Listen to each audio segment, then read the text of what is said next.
leadership team meeting and turn over the procedure to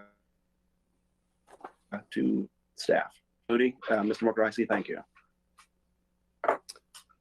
Thank you, Chair, Commissioners, and department directors and staff, and Budget Committee members and others who are joining us this morning for our annual budget kickoff. This is the beginning of the budget process, the official beginning of the budget process for the development of the next fiscal year budget that will begin on July 1st, 2022. And so I'll begin. We have a number of items and speakers today, and we look forward to presenting some thoughts, some reflections, and a bit of a look forward. That's really what today is about, is to understand a bit of the past to be able to plan for the future. So we've spent a lot of time in the last few months sort of reflecting on what's happened in the last year and the last 2 years, and we'll do a little bit more of that, but in the context of looking forward and thinking about what the future holds for us. We've talked a bit in the last few months about this next year in 2022 is we believe really going to be a year of transition and transformation. That in 2020 there was a fair amount of fear and anxiety that we dealt with, and uncertainty around this new global pandemic and everything that came with that. And as we headed into 2021 with vaccines, some hope started to open up, but continued challenges. The need for delivery of services, critical services and needs in the community, the need to vaccinate our community and to get people back out. And 2022, we believe, will be a continued year of transition and transformation. We'll talk more about that with a particular focus on workforce. I think you'll see both from the local economy standpoint as well as a local government employer, the challenges that we continue to see related to changes in our workforce. So a lot of change, and we've talked about change and crisis and challenge, and with that change and crises and challenge comes opportunity. And our view is that we have a role to balance here, that we want to seize the opportunity that's before us, the opportunity that comes with challenge and change, while also simultaneously caring for our people who frankly are on the brink of burnout after 2 years of immense stress. We've asked a lot, and we see this across the board in our community, throughout the state and the country. We're seeing similar dynamics, but as a local public service provider and the local public health authority and the dual crises that we've talked about in the last couple of years that that Lane County has been at the forefront of leading, we've asked a lot from our people. And so we don't want to let up, right? We want to capture the opportunity. We want to continue to move our organization, our community forward, but we also want to recognize what we've already asked from our people, and make sure that we're balancing the need to continue to make progress and seize opportunity with the need to support our people going forward. So I'm going to ask our team to bring up the presentation that we have, and we'll start here, some basic slides that we'll start this presentation with, just sort of that we do each year to remind everyone of the process we go through. And you see the highlighted area that we're at today, January 12th, our leadership team meeting, to provide some overview and seek any high-level direction from our leadership team here. We'll then go into our department budget kickoff. Departments will submit their budget requests in late February. We'll have a series of meetings with departments and county administrator and budget staff in early March. By late April, we'll finalize the proposed budget. And in early to mid-May. We will propose that budget to the Budget Committee. The Budget Committee will then approve the budget, have several meetings, and approve the budget by mid to late May, and by mid-June, the Board of Commissioners will finally adopt the budget to take effect on July 1st. This is just an update. You'll notice that our FTE count, over 1,800 full-time equivalent positions in the current adopted budget, that's an increase of 359 FTE since fiscal year 15-16. So we continue to see steady growth in our workforce. This is a good thing. It's reflective of the need for services and the additional funding that we receive mostly from the state and federal government for reimbursement to be able to provide those services. So we've done a great job in the last several years of stabilizing our budget, have a structurally balanced budget, and being able to capture the opportunity via various funding sources to steadily add to our portfolio of work.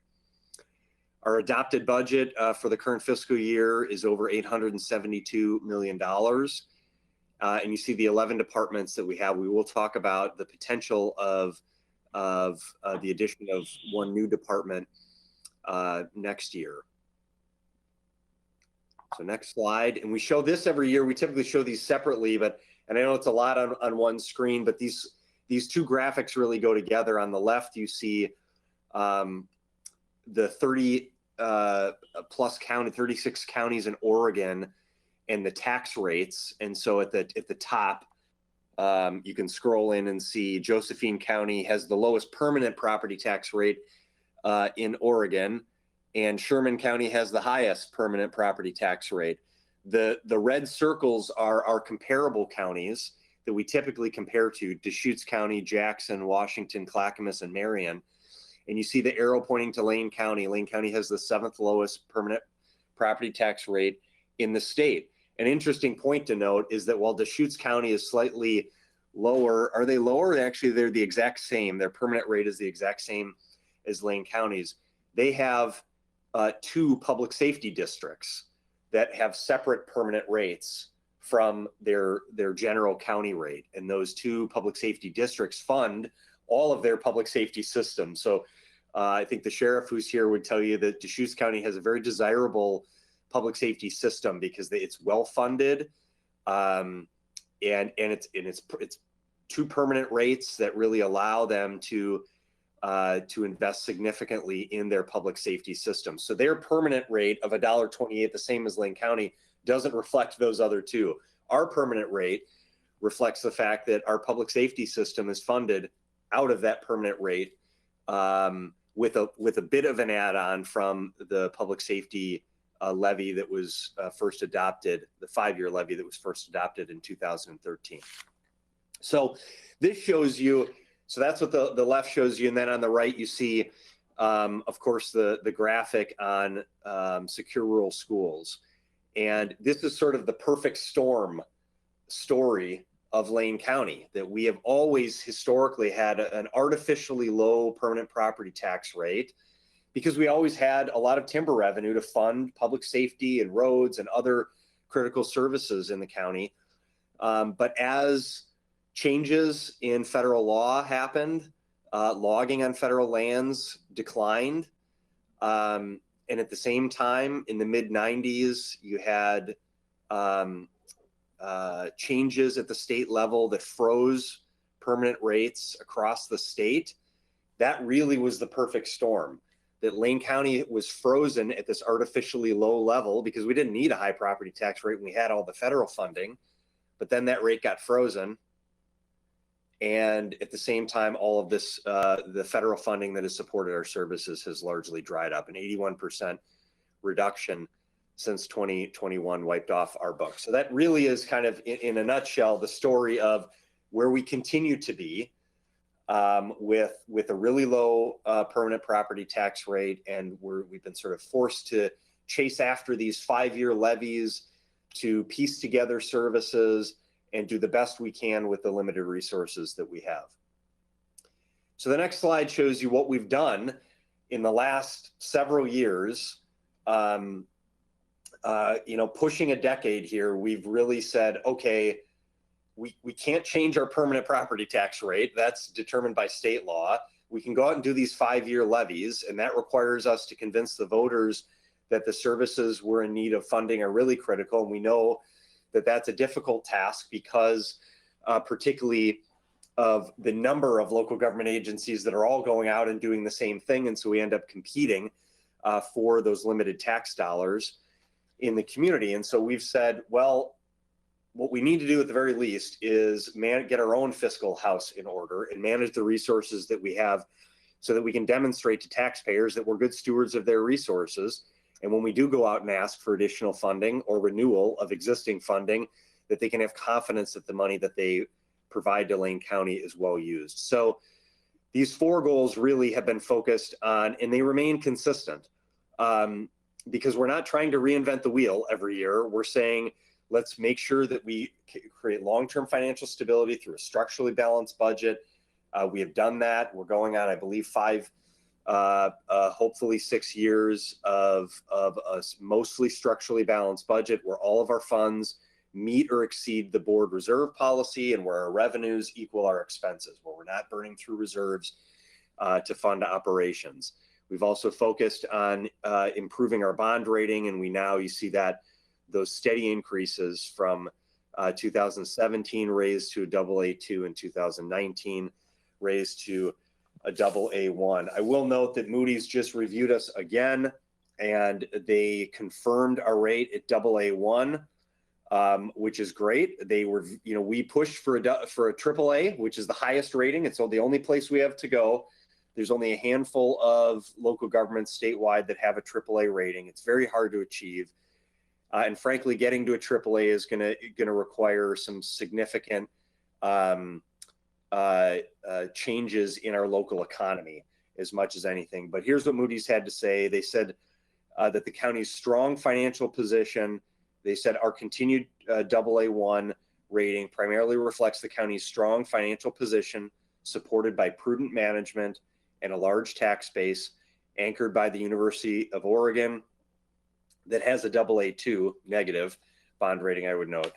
The rating additionally incorporates the county's average wealth and incomes and a moderate level of fixed cost burden. Additionally, we focused on using our limited resources to repair critical services, particularly in the public safety system with targeted investments. And we continue to work with the sheriff and the district attorney and others in our public safety system. And we do have plans coming forward to come to the board that we're excited about for some additional, albeit limited, but additional investments in our public safety system. And then we've really looked at it saying we need to stabilize and reduce expenses that are within our control. Our health insurance, debt and PERS costs, our internal service costs, looking at budget variances and workers' comp, looking at things like, a PERS side account, all things that we have invested in. And I'll quickly go through the last 2 things just to remind the board. We've talked a lot about our strategic plan. Go to the next slide. Talked a lot about our strategic plan, and we're in the process of updating that, but we remain committed to a focus on a consistent purpose across our organization. Every employee, no matter what their role in our organization, is committed to this common purpose of improving lives.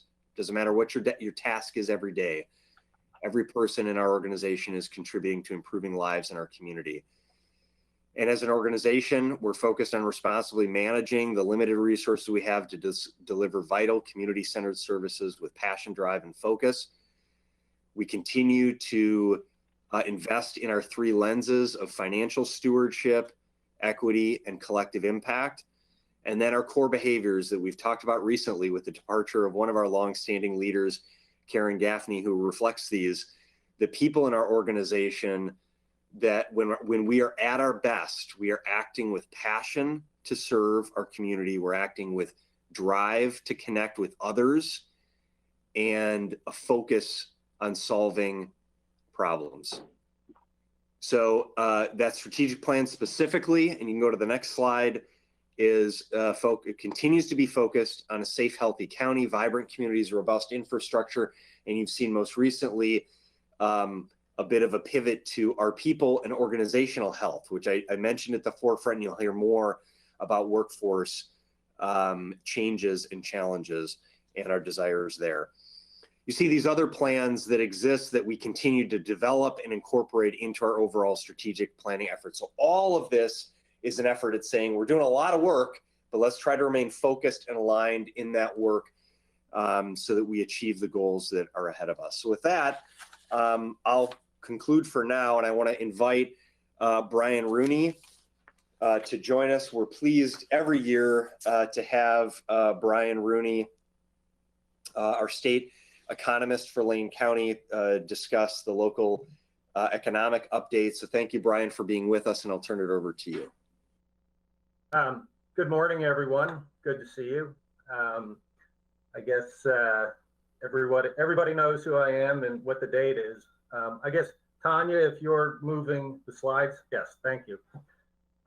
Today we're going to talk about employment and unemployment trends, the labor shortage that we're experiencing, and the Employment Department just recently put out new employment forecasts. Employment and unemployment coming out of the pandemic recession.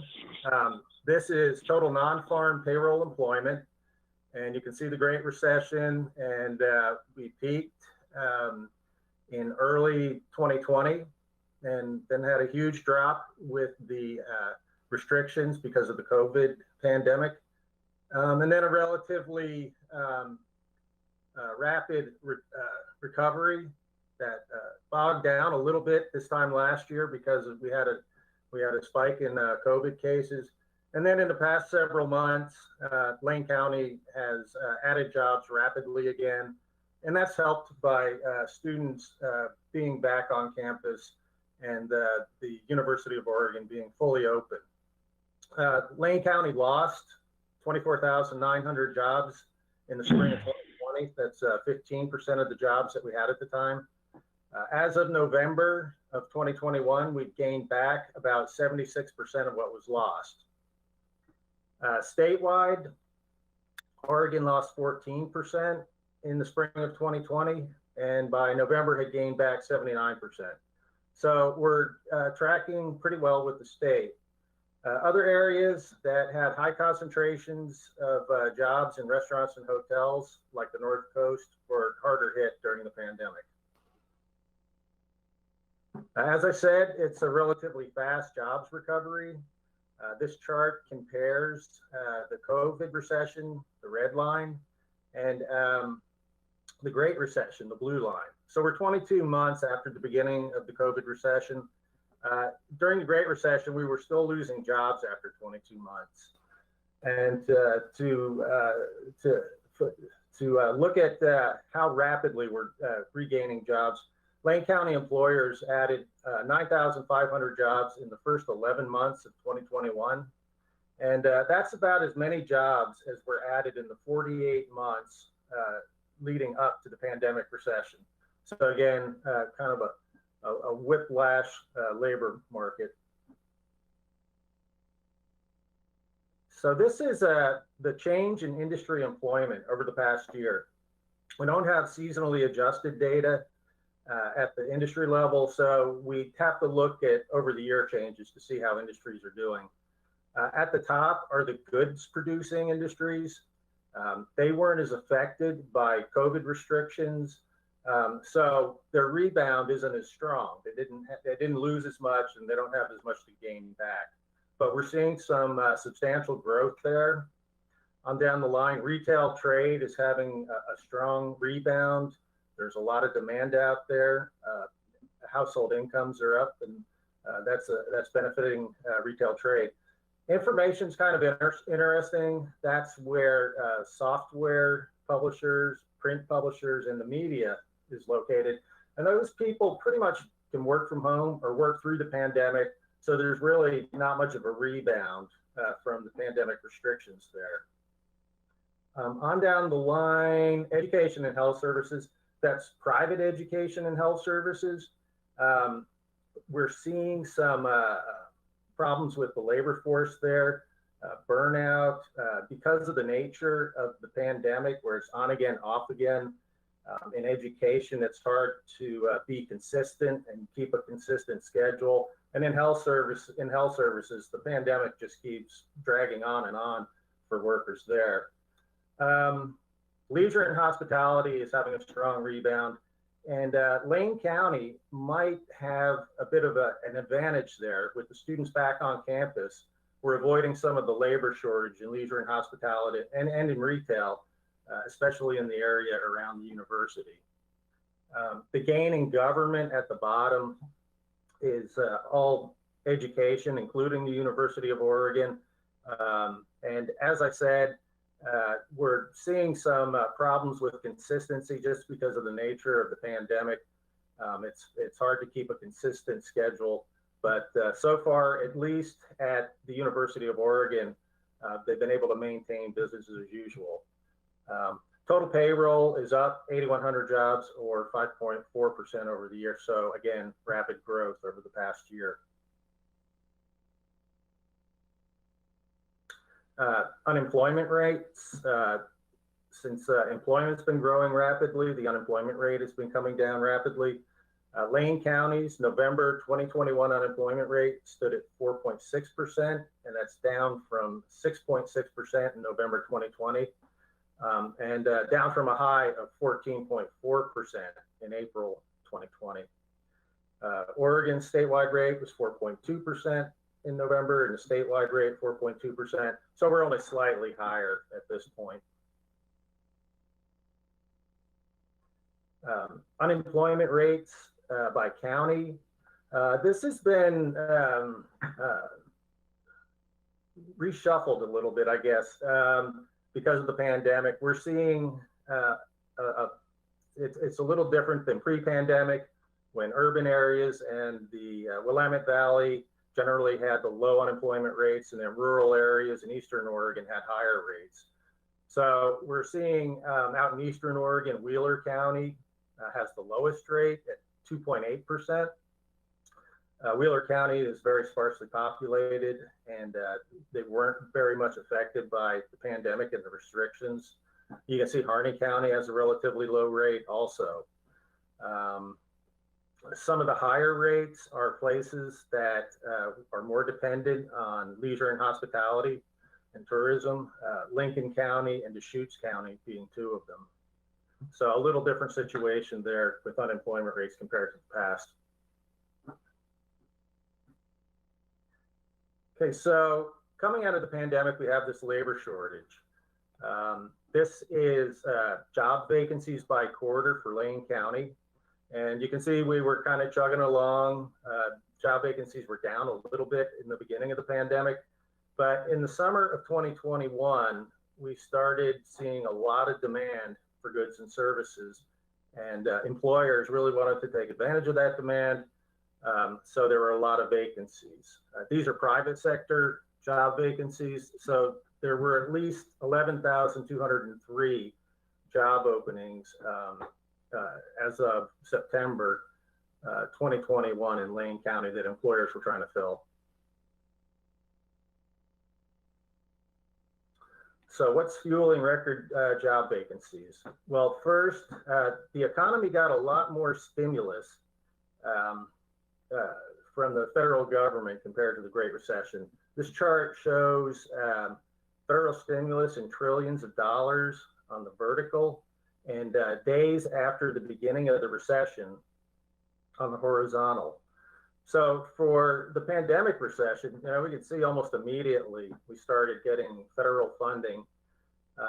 Some of the bigger ones, 2.4 trillion CARES Act, the almost $1 trillion COVID relief bill. And these all supported individuals and companies, small businesses, especially the CARES Act. And then finally, almost $2 trillion with the American Rescue Plan. And for the COVID relief bill and the American Rescue Plan, we're actually, sending checks to taxpayers frankly, whether they needed it or not. So the economy got a lot more stimulus. Household incomes actually went up during the pandemic. The savings rate went way up, and that fueled demand for goods and services and the jobs to make and provide those goods and services. So that's the demand side. On the supply side, we're seeing record quits. They're largely in the lower paying industries, but it's an indication that workers have a lot of confidence that they're going to be able to get a job if they quit their current one. And a lot of times they'll already have a job lined up. So we're seeing record quits, less in migration. During the pandemic, lockdowns, people don't move around a lot. And also before the pandemic, we were seeing less in migration to Oregon. We think that some of that was because Oregon was losing some of its comparative advantage in housing costs. But we're seeing less in migration currently, and that's how Oregon generally builds its labor force. And also retirements. Retirements were a problem before the pandemic, during the pandemic, and they're going to be a problem as far as labor supply goes for several years.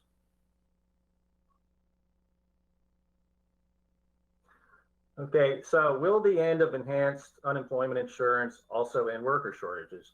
Well, we're a few months past the end of enhanced benefits. Enhanced benefits ended in early September. And really what these numbers show is, so PEUC claims are basically regular unemployment claims. Those are people who had a payroll job and lost that job and were collecting regular benefits. When the enhanced benefits ended, there were 4,228 of those people in Lane County. So if every one of those people, when they came off of enhanced benefits, filled one of those 11,000 vacancies, it would have only filled 38% of the vacancies. If we add in PUA, and PUA was pandemic unemployment assistance, it was generally for self-employed people. If we add them in, we get to 68% of the vacancies, if every one of those people filled a vacancy. So it's not really realistic that everybody who is on unemployment insurance at the end of enhanced benefits is going to fill one of those vacancies. People who were on PUA are self-employed, they're likely to go back to being self-employed. And just because enhanced benefits ended doesn't mean you have to come off of unemployment insurance. So if we look at the statewide numbers, they're similar, 43% and 73%. So bottom line is there really weren't that many people collecting unemployment insurance when the enhanced benefits ended. What we saw that a lot of people were coming off of unemployment insurance the summer before enhanced benefits ended. So as time goes by, it's probably had some impact relieving the labor shortage, but not a whole lot.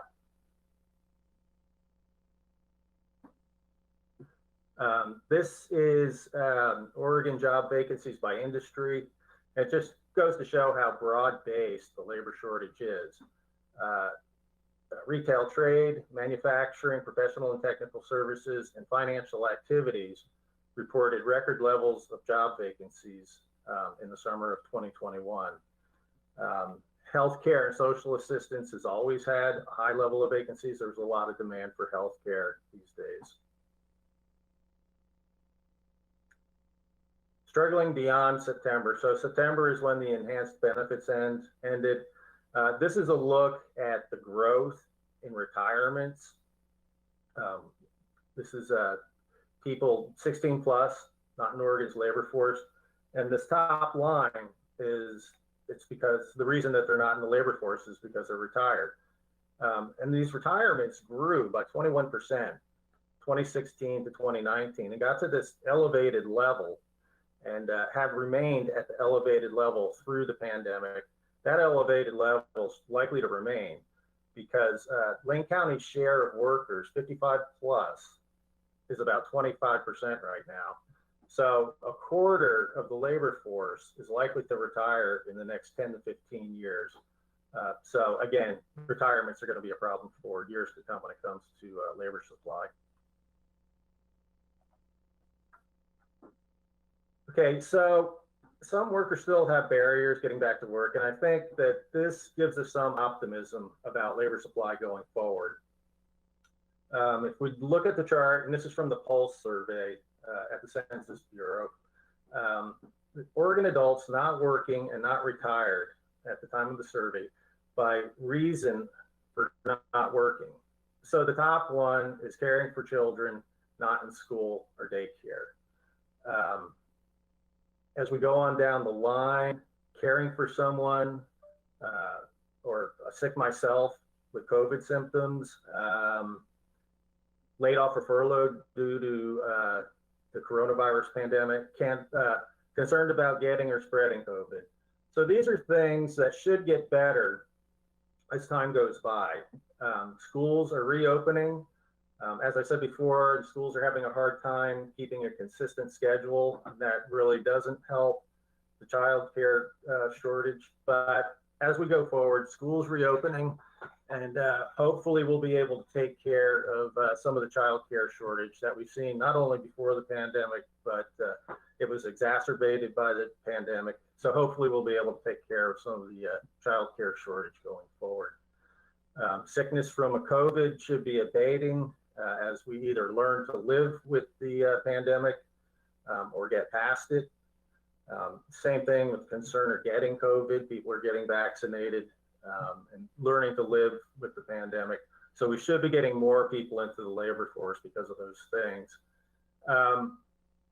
Also, households will be running out of those savings. Eventually, people, as they run out of savings, are going to have to get a job, to put food on the table, and maintain their household. Also, as the pandemic abates, in-migration should increase. We're not expecting in-migration to go back to the record levels that we saw in the recovery from the Great Recession, but again, it should increase. Hopefully, Oregon and Lane County have good jobs and are an attractive place to move to, so we get in-migration, especially from young people.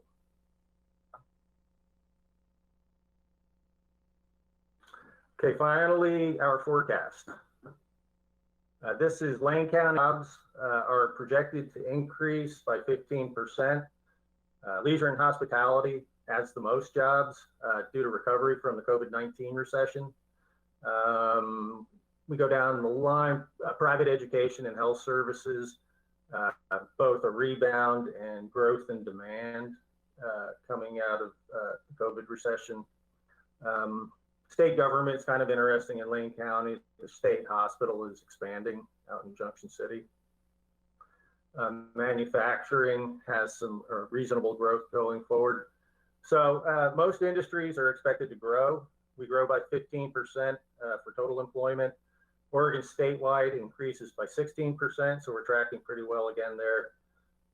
And then other areas expected to have faster rates. Central Oregon at 18%, the Portland area at 17%, and Northwest Oregon at 16%. These are areas that were more dependent on leisure and hospitality, where the Portland area is an urban area, but they all had high levels of mitigation for the coronavirus. So they're expecting to have a little stronger rebound going forward. And finally, this graph shows growth openings and replacement openings by broad occupational category. So the yellow part of these bars are growth openings, and that's analogous to the growth openings we saw in the previous chart. The blue are replacement openings. And so there are two reasons for replacement openings. First, exits, when somebody leaves the labor force, leaves an occupation, and leaves an opening. And that's largely from retirements these days.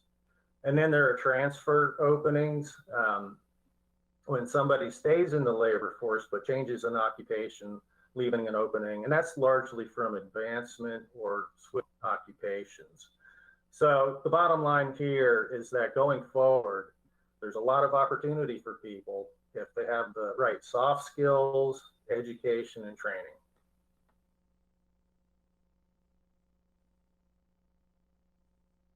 And that's what I have today. I'll take questions. So I think we'll pause here. We're doing well on time, and I'm going to ask Christine and others just to help. I did see Commissioner Trieger's hand pop up for a second.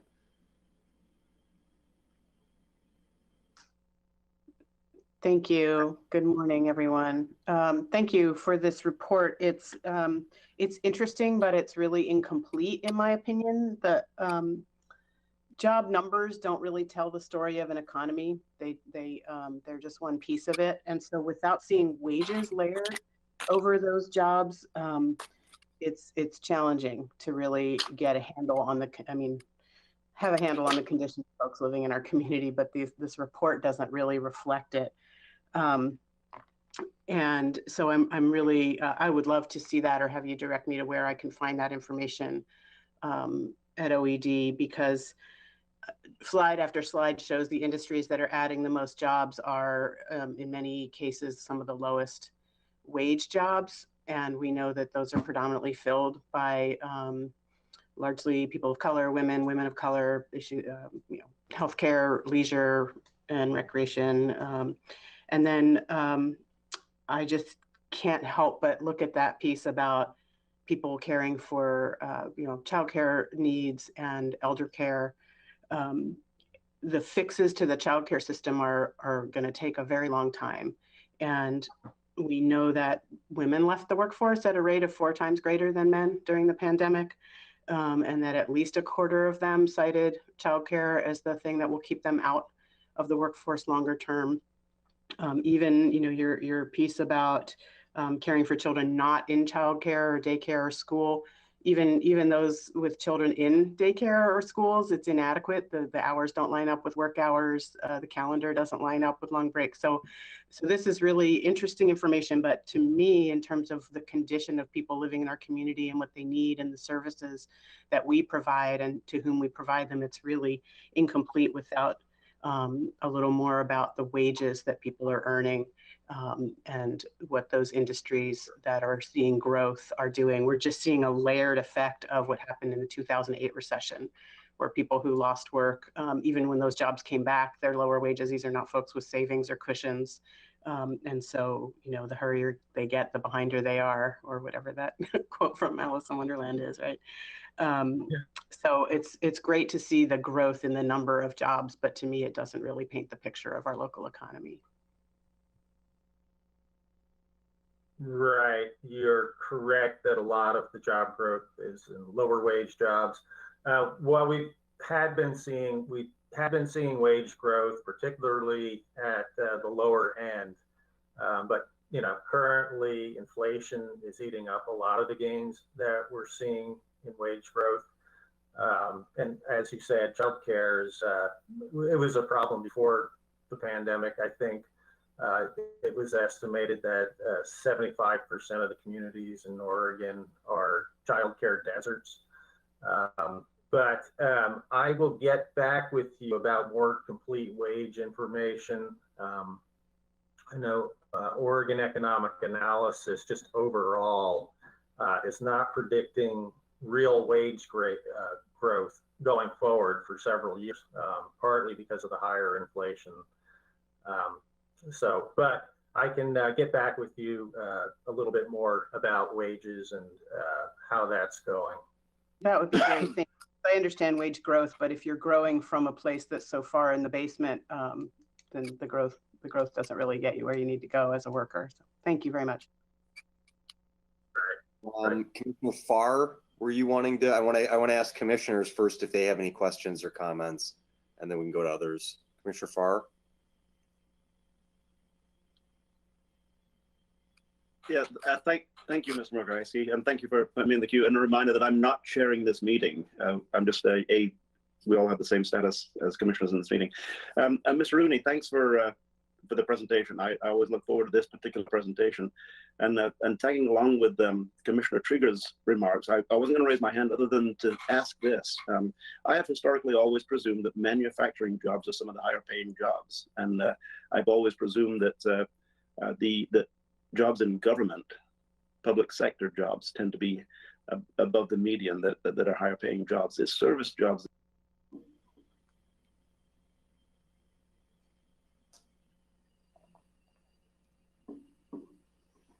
tend to be the lower paying jobs. Is that a correct assumption?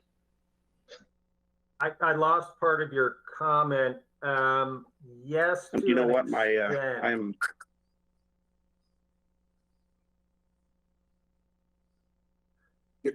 Commissioner Farr, your audio is Okay, cutting. my entire comment was just, is that a correct assumption that the manufacturer?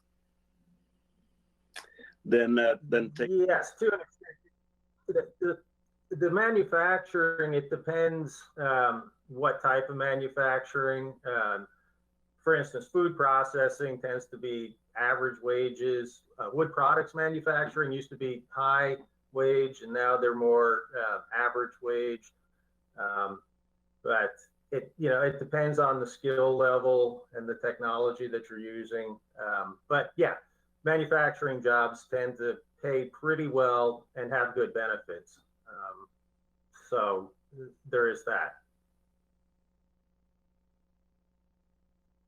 And thank you. If you can still hear my audio, just a follow-up comment on that, then it stands to reason that adding manufacturing jobs, of course, is something we need to seek doing, whether it's high-tech manufacturing, whatever the manufacturing may be. So unless I'm incorrect, I'll move forward with that consideration. Yeah, that would tend to increase the average wage, and also, as I said, those jobs tend to have benefits, which is also a big consideration these days, especially with the cost of healthcare. Thank you, Mr. Rooney. I'm out. Commissioner Burney, did you want to get in the queue? Yeah, I knew there was a reason I was raising my hand. And Chair Farr, I've been going back and forth with Ms. Jones because my little thing says Chair Joe Burney. I'm trying to remove that. So I apologize for that. Mr. Rooney, thank you very much. I'm enjoying these too. Is it correct that some states are looking at providing incentives for attracting skilled workers that are experiencing a similar labor force or anticipated labor force shortage as Oregon? And what is Oregon doing? Boy, I am not sure what type of incentives. I know that employers are experiencing this labor shortage. So we're seeing an increase in wages. We're seeing, increases in wages.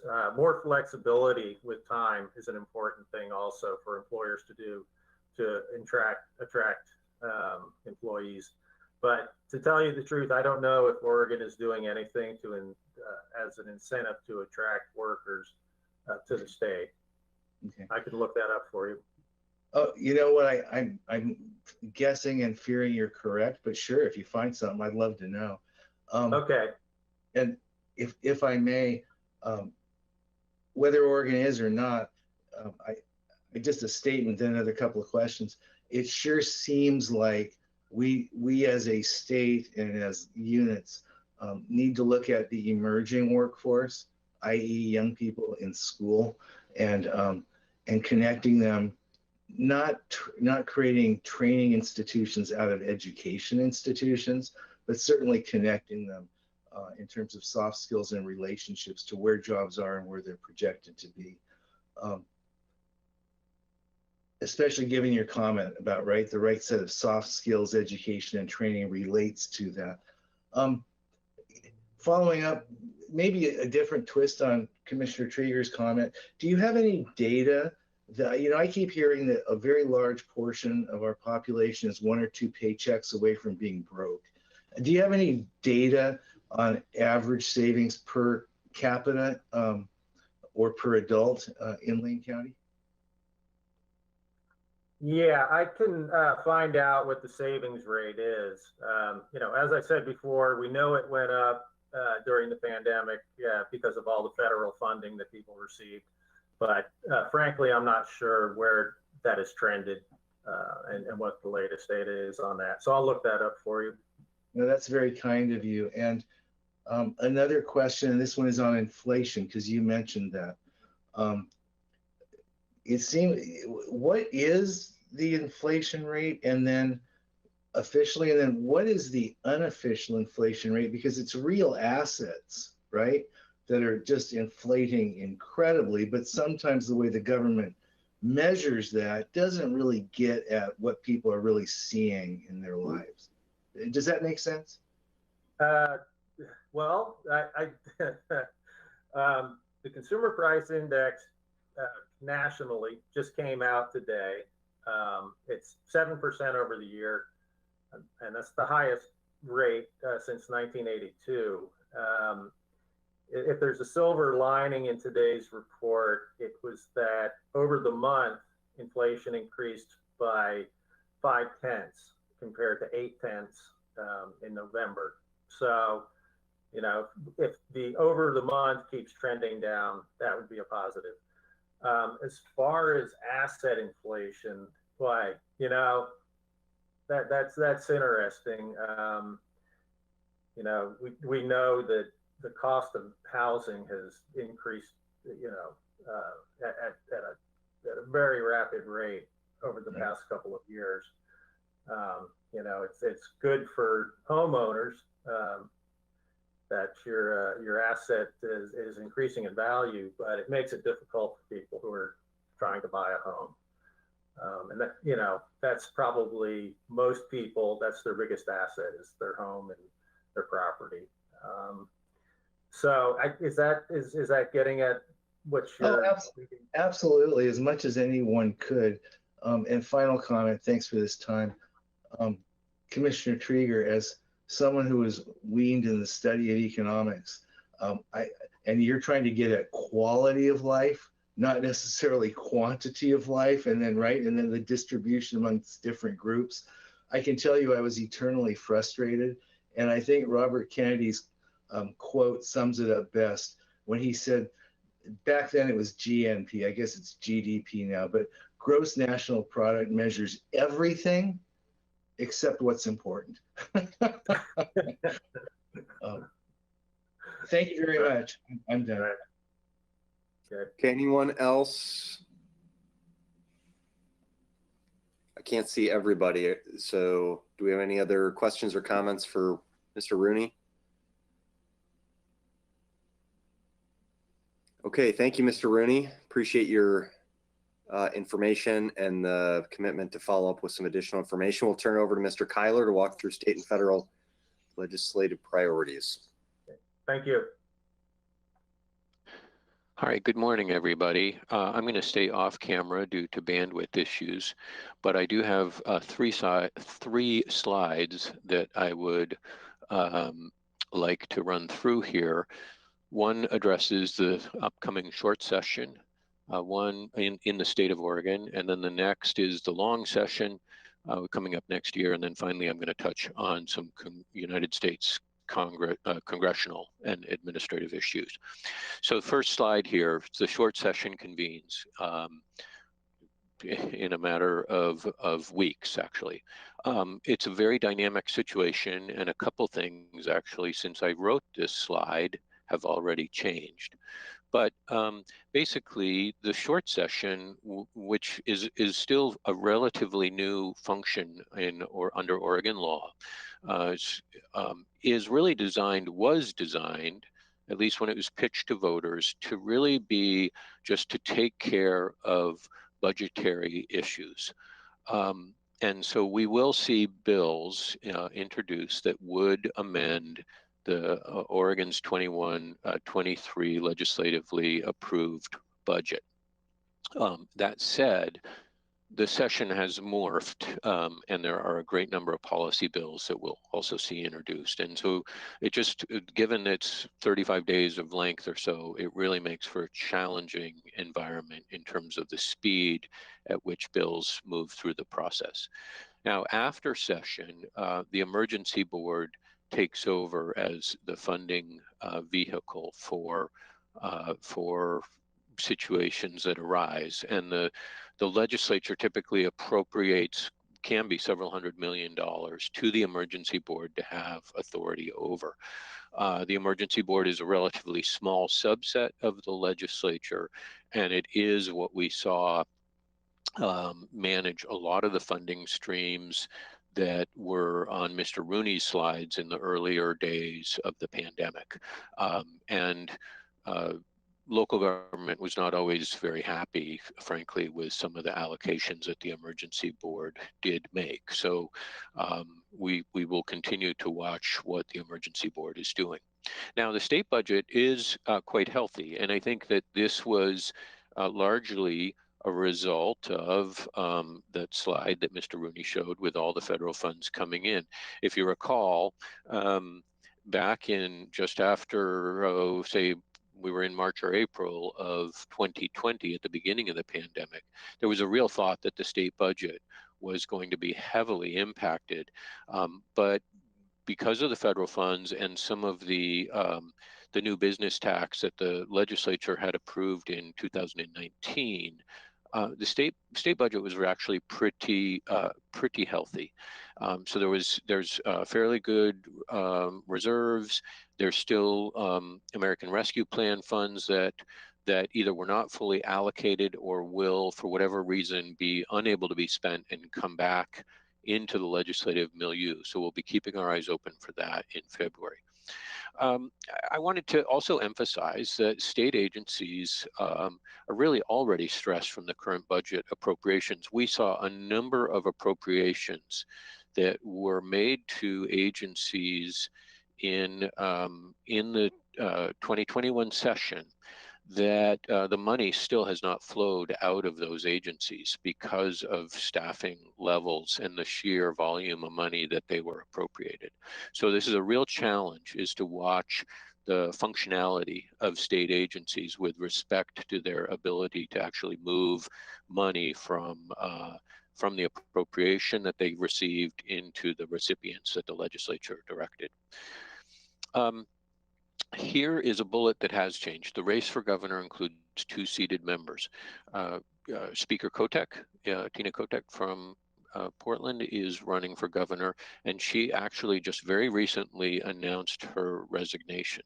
So she won't even be in office during the short session, and it's not clear yet who will be nominated and elected to be put into place for the speakership. That is an action that comes out of the House itself, and there's discussions underway about how her seat will actually be replaced. So on the other side of the aisle, Christine Drazen, a representative from, I believe she's out of Marion County. She is the minority leader in the House, and she has also announced her her campaign for governor. Now, local government has some mixed credibility in Salem, and I just want to explain this a little bit. Some of you undoubtedly saw sort of a very abrupt resignation of the director at the League of Oregon Cities several weeks ago after an unfortunate sort of dust-up that became very public between the director and a mayor. We've seen a couple of key staff leave the Association of Oregon Counties, and we've really sort of continued to see pretty striking differences of opinion in how COVID policies in particular are carried out around the state of Oregon, with some local governments being pretty vocal about their disagreement with those policies. So we constantly sort of struggle with that in Salem. And one of the things that we're seeing a lot of that's coming out of the legislature is more and more emphasis on funding going to community-based organizations. And historically, a lot of that money has come to counties. So counties are paying a particular attention to those dynamics. We continue to be pretty well positioned in terms of our delegation on policy committees. We've got a number of our local delegation who actually chair these committees, and that gives them a bit of a boost in the power structure in Salem. However, on the funding committees, in the Joint Ways and Means and its subcommittees, we're relatively less represented. And so that is a challenge moving forward. Next slide, please. Now, looking forward to the long session, which will convene in February of 2023. that session will create the legislatively approved budget for the 23-25 biennium. There's still some opportunity to gain some funding for our current, what will be our current budget at that time, through what's termed the rebalance bill. And we did take advantage of the rebalance bill in 2021, and we're able to get some funding for a variety of, we got some emergency communications funding out of that bill, and we also were able to get some particular wildfire relief dollars that came out of the rebalance bill. So it's a pretty good bill for us to watch as it evolves. Again, the challenge for 23-25 is going to be dependent on federal funding, where we're at with respect to both wildfire recovery and COVID response, and then agency right sizing. As I said, this continues to be a challenge of, do the agencies have the ability to actually manage the programs and funding that the legislature is asking them to? We probably definitely going to see leadership positions in both the House and the Senate in flux, in addition to Speaker Kotek announcing a resignation. Long-serving Senate President Peter Courtney has also announced that he will not be running for a re-election. So we're going to have new leadership in Salem, and the leadership really does sort of paint the picture for the culture and the priorities of each session. So we will continue to watch that. Now, for the Budget Committee, I think there's a couple of really important funding streams to watch. These acronyms I'll go through. Community Corrections Act, very big importance to both the sheriff and parole and probation. Justice Reinvestment Initiative is some funding that pretty much goes along and gets funded in much the same way as the Community Corrections Act, but is really more about treatment options for those who are involved in the criminal justice system. CAFA is the County Assessment Financial Function Assistance Program, and those funds have been really declining over the years. It's unfortunate because, you know, as Administrator Mokrahysky led into this, you know, our property tax rate is capped.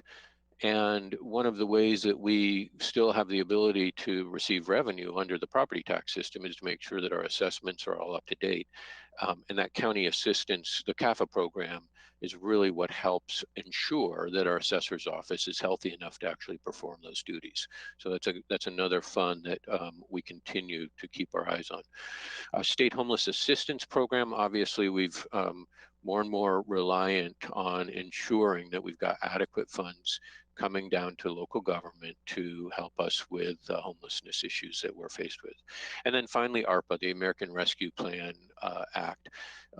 As I said, I think we will still see some funding left over from ARPA even in the 23 session, and making sure that we've got a voice in how those dollars are allocated across Oregon will be important for us to watch. Now, this final bullet, I think, goes to some of the discussion after Mr. Rooney's conversation that you all had. The next governor, you know, there's a number of things that they may or may not prioritize. Tax reform is something that I had expected we would see in the Kitzhaber administration, and then with the abrupt ending of his administration, that issue never really got picked up. But Lane County, you saw that first slide from the administrator. Lane County's got a very low property tax rate. He was absolutely accurate due to the timber revenues of the past. There's a number of counties that share in that exact dynamic, and yet when the timber harvest went precipitously downward, we were never able to make that rectify that situation. And so property tax reform is something that we could see taken up again by a new governor or not. In terms of this issue about workforce, one of the presentations that I saw from an unemployment specialist talked about the net in-migration in Oregon being much lower than it was previously, and land use and particularly housing costs related to the land use structure in Oregon was one of the things that was discussed.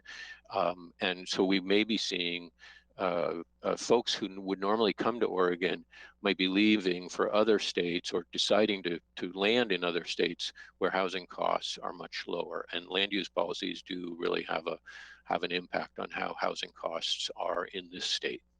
And then finally, workforce development, I think also tied to the price of housing. But you saw, for example, in Mr. Rooney's slides, unemployment still fairly high on the coast. Again, cost of housing very high on the coast, and in particular, workforce housing is pretty slim to none in certain parts of the coast. So those issues I think are important, and we will see if this next governor is able to prioritize that, and moreover, how this next governor might interact with the legislature. Though each governor has sort of their own way of acting and integrating and working with or not with the legislature. And so I think that's something to keep our eyes on as well. Next slide, please. Finally, the United States Congress. So the congressional budget year runs from October 1 to September 30. We are right now without an FY22 budget. There's been 2 continuing resolutions. The most recent one is now in place until February 18th. I was watching a news show this morning. The continuing resolutions over the last 10 years have really ballooned to an average of 118 days. Which means that the budget is not adopted until really about a third of the way in to the federal fiscal year. So this is a challenge. And the conversation that I was watching this morning was discussing the potential and the potential impacts if there were an actual year-long continuing resolution. We really hope that does not happen. And one of the reasons we really hope it doesn't happen is because in this year was the first year in about 15 or 16 years that we saw congressionally directed spending come back. This is something that Congress used to do, where they would direct money to certain projects, particularly within their own districts, and it had some functionality as well as being beneficial, obviously, to those local districts. We've got several important items that are in either the House or Senate passed budget bills, and those have not yet reached the president's desk, so they remain in flux. Obviously, a CR, a continuing resolution for a year long, would make those projects moot. So we're watching that closely. Again, very politically charged environment, a lot of conflict, and exceedingly narrow margins in each chamber, or at least in the Senate for sure. And so we're a bit uncertain about how this is all going to play out come February 18th. Looking forward to the federal fiscal year 23. Congressman DeFazio will be retiring. He's been a longtime champion, former county commissioner for Lane County, has risen to a position of power, and so has been very functional for our area. And with a freshman taking his place, that lack of power will probably very likely be evident in how we're able to interact with a larger budget. We could see Republican majorities in both chambers, and that will obviously be a challenge for the Biden administration. Again, the question of congressionally directed spending, will it continue or won't it? And then finally, on secure rural schools, which has been an important funding stream in the absence of those historic harvest revenues on federal forest lands. We've just seen a recent court decision where the BLM in particular is being directed to go back to the drawing board and rewrite the 2016 resource management plan, and that will have a big impact on how harvest occurs in Western Oregon. And so there may be a decision point where it will be a better revenue picture to go to harvest revenue rather than secure rural school revenue. And that will be a decision that I am predicting we'll probably have to make. Lane County is in sort of an interesting situation where we get about half of those monies from national forest lands and about half from BLM managed lands. So that's a dynamic that's coming for the Budget Committee to pay attention to. So I think I'll stop there and take any questions that you might have.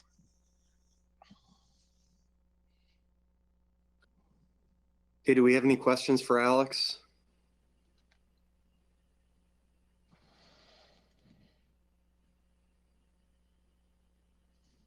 Commissioner, I see Commissioner Bozovich's hand up. Go ahead, Commissioner. Thank you. Alex, I understand in the infrastructure bill that contained the SRS re-up that the Association of O&C Counties was able to get some language changes to making that election for harvest or not, and also some changes to Title II and III designation.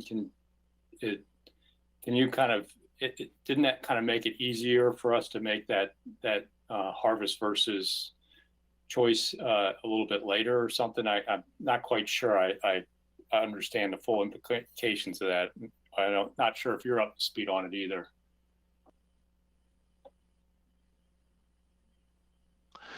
Commissioner Bozovich, I am not up to speed on that. I don't know if Christine knows anything about it either. I'm sorry, I don't know.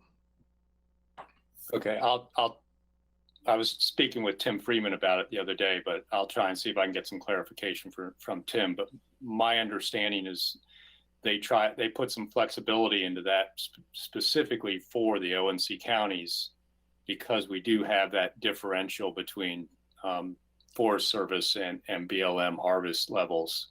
And there was also some changes to the Title II and III that made it a little bit more flexible. So I'll try and work with Tim and see if we can find out exactly what happened there. But and besides, Tim and AOCC were instrumental in getting that stuck into the infrastructure bill, by the way.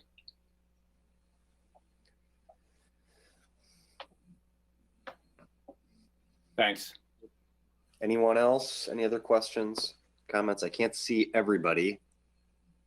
But Christine, I have a quick question, just kind of following up on Commissioner Trieger's point earlier. Anything on the state level about childcare?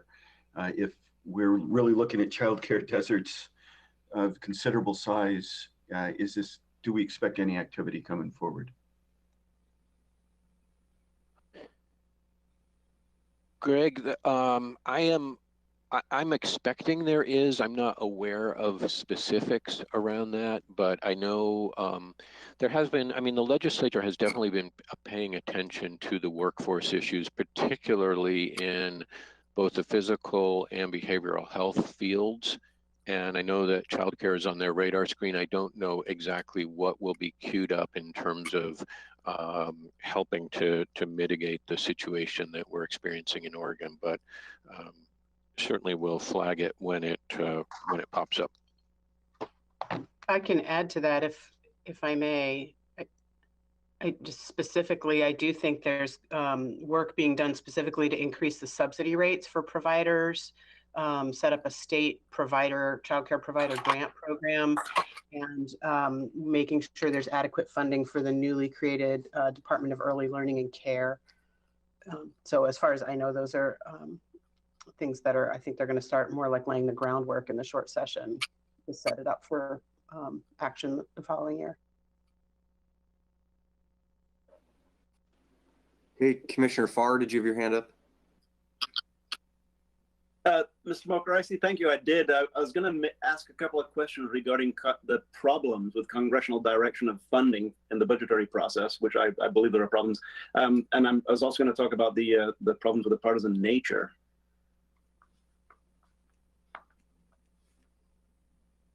of Congress, a little bit about who potentially can be impactful in close Congresses.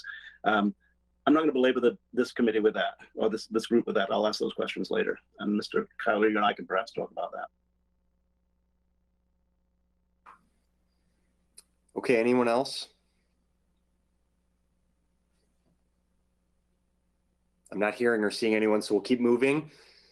So we've been, sort of very big picture, and we're going to start to narrow the focus here for the rest of the discussion. Just to reflect again on these twin crises, and of course, we don't expect COVID to completely go away in the next year, nor for our work related to the holiday farm fire recovery to go away. Both of those emergencies we will continue to be involved in. It's certainly the hope, desire, and anticipation of many on our public health team who believe that, after this Omicron surge, that we very well may likely see a new trajectory for this pandemic, potentially moving to an endemic. And so it's highly likely that throughout 2022, we will continue to see an evolution of COVID-19 and a transition from the really aggressive, intense response efforts that we've been leading, hopefully to a more steady paced effort that is scaled down slightly. Our holiday farm fire recovery, as the board heard yesterday, work continues, and work will continue throughout this year on that. And it is becoming, we have great staff, great partners on all of these efforts. And so I do also just want to reflect on the incredible work of our staff across the organization, our volunteers and partners in the community that have assisted us through these dual challenges over the past couple of years. So as much as we anticipate that those will continue to be focus areas throughout the next year, we also, again, expect that we will continue to transition from a primary focus on those two challenges to begin to broaden our focus into these other areas that Lane County has long been investing in, but frankly, we've been distracted by the challenges of COVID and the wildfire more recently.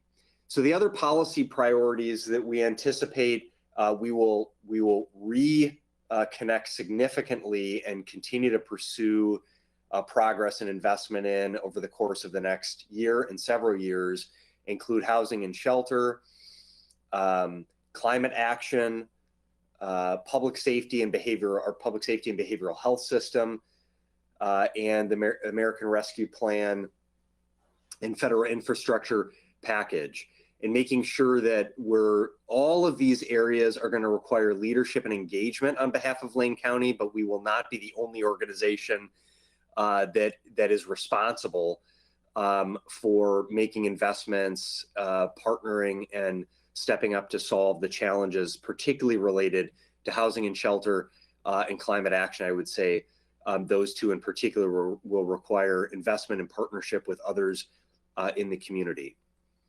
So I want to call those out as significant policy priorities.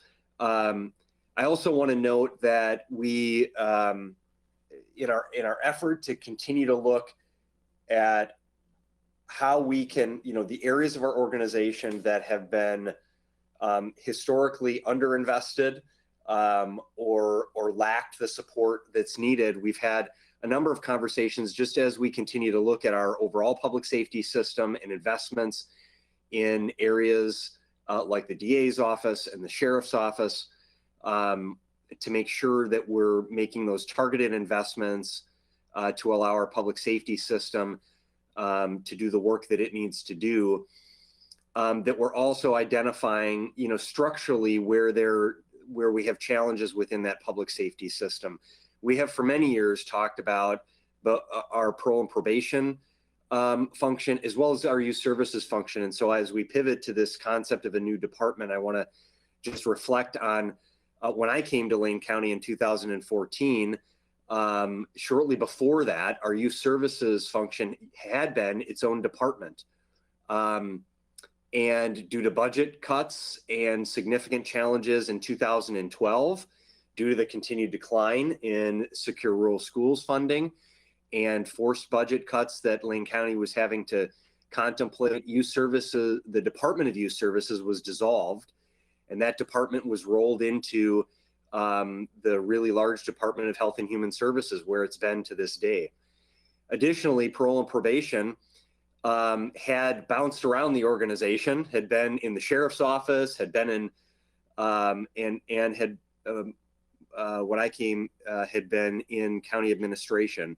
And we continued to evolve that into our operations department. But both of these functions, really critical functions of our organization and critical services to the community, had really been sort of cast off into these separate areas without the needed investment.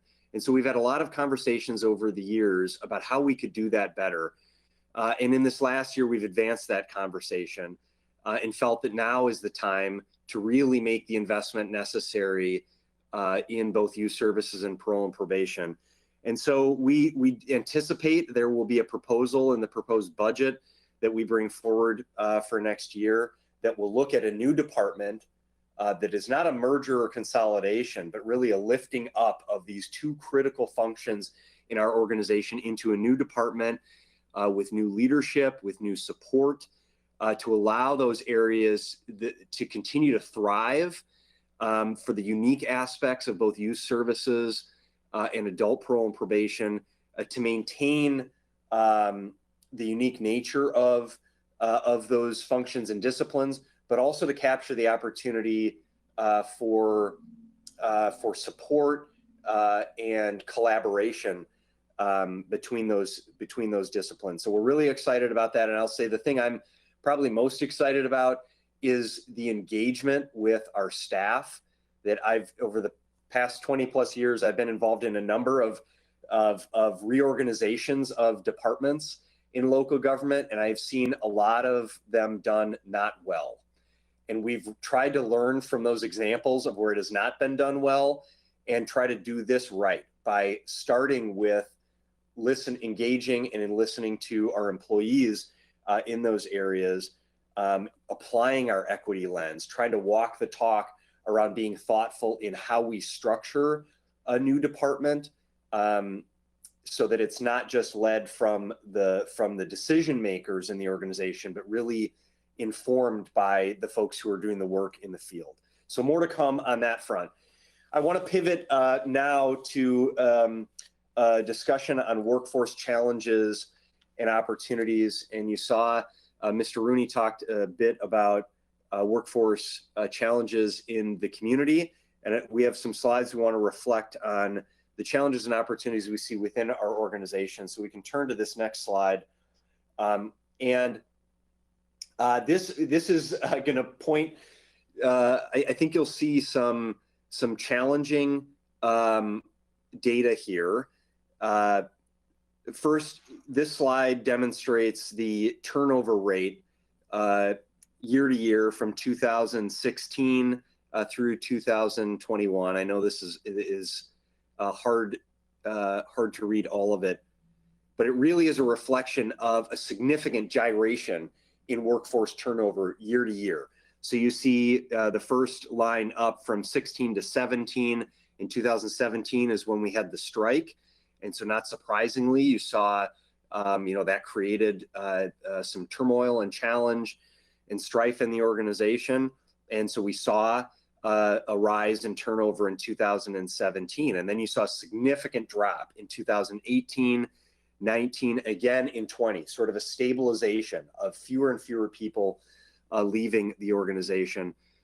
And then in 2020, certainly we saw a drop in people leaving because of sort of the uncertainty and anxiety around the pandemic. And then in 2021, as we've seen across the community, the state, and the country, a significant uptick, a 96% increase in voluntary turnover in 2021 compared just to 2020. So that is a trend that I will say on the whole, if you look at data nationally, the average for state and local government turnover is between 10 to 20%. So we're still in that range. We have fluctuated between a peak of about 15-16% in 2017, and again in 2021, and a low of about 8%, 8.5% in 2020. So we're still within that range of 10 to 20%. Our feeling certainly is that 10% is a healthy turnover rate, that the higher we start pushing into the high teens, 15% and over, is more volatility and more of an unhealthy turnover rate. So we can go to the next slide. I'll also note, of course, as the board and everyone in our organization understands, we've seen an increase in the number of positions. So it's certainly true that the number of postings, the number of jobs that we've been filling is due not just to vacancies from turnover, but also to the increase in number of positions due to demand. This slide on the left shows you the total number of postings in 2019, 2020, and 2021, as well as on the right, the total applications. So you see pretty stable from 19 to 20 in terms of postings, job postings, and then a significant increase in postings in 2021. Likewise, a corresponding decrease in applications. None of this is really surprising, but we've seen a steady decrease in applications as the market, it truly is an employee's market. So we've seen both an increase in the number of jobs that we're posting for and a steady decrease in the number of applications. In 2021, we had almost a 50% increase in job postings, and we've seen an increase in declining of job offers. So where we make an offer and people have declined that offer, we've seen a decrease in willingness to relocate from applicants. And we've also seen a number of instances of being ghosted by applicants. Stories of I heard a story of an applicant that actually walked out in an interview when they heard what the pay was. And so those are dynamics, again, that we see, across the community, the state, and the country, but challenges that we deal with here as well. In terms of applications, a 17% drop in applications in 2020, and then another 10% drop in 2021. We're seeing a lot of job hopping, people switching jobs. That has increased. And again, these dynamics are dynamics that we're hearing other organizations are facing as well. Next slide. In terms of number of hires, we've seen a definite increase in hires from about a 29% increase in hires from 2021 compared to 2020, and about a 19% increase in hirings from 2019 to 2020.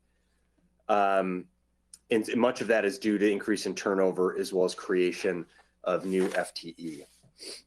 Next slide. Another dynamic, not surprising, is a significant increase in the number of leaves that we've seen. It's been management of workers' compensation and leaves has been something we've been really effective at over the last several years.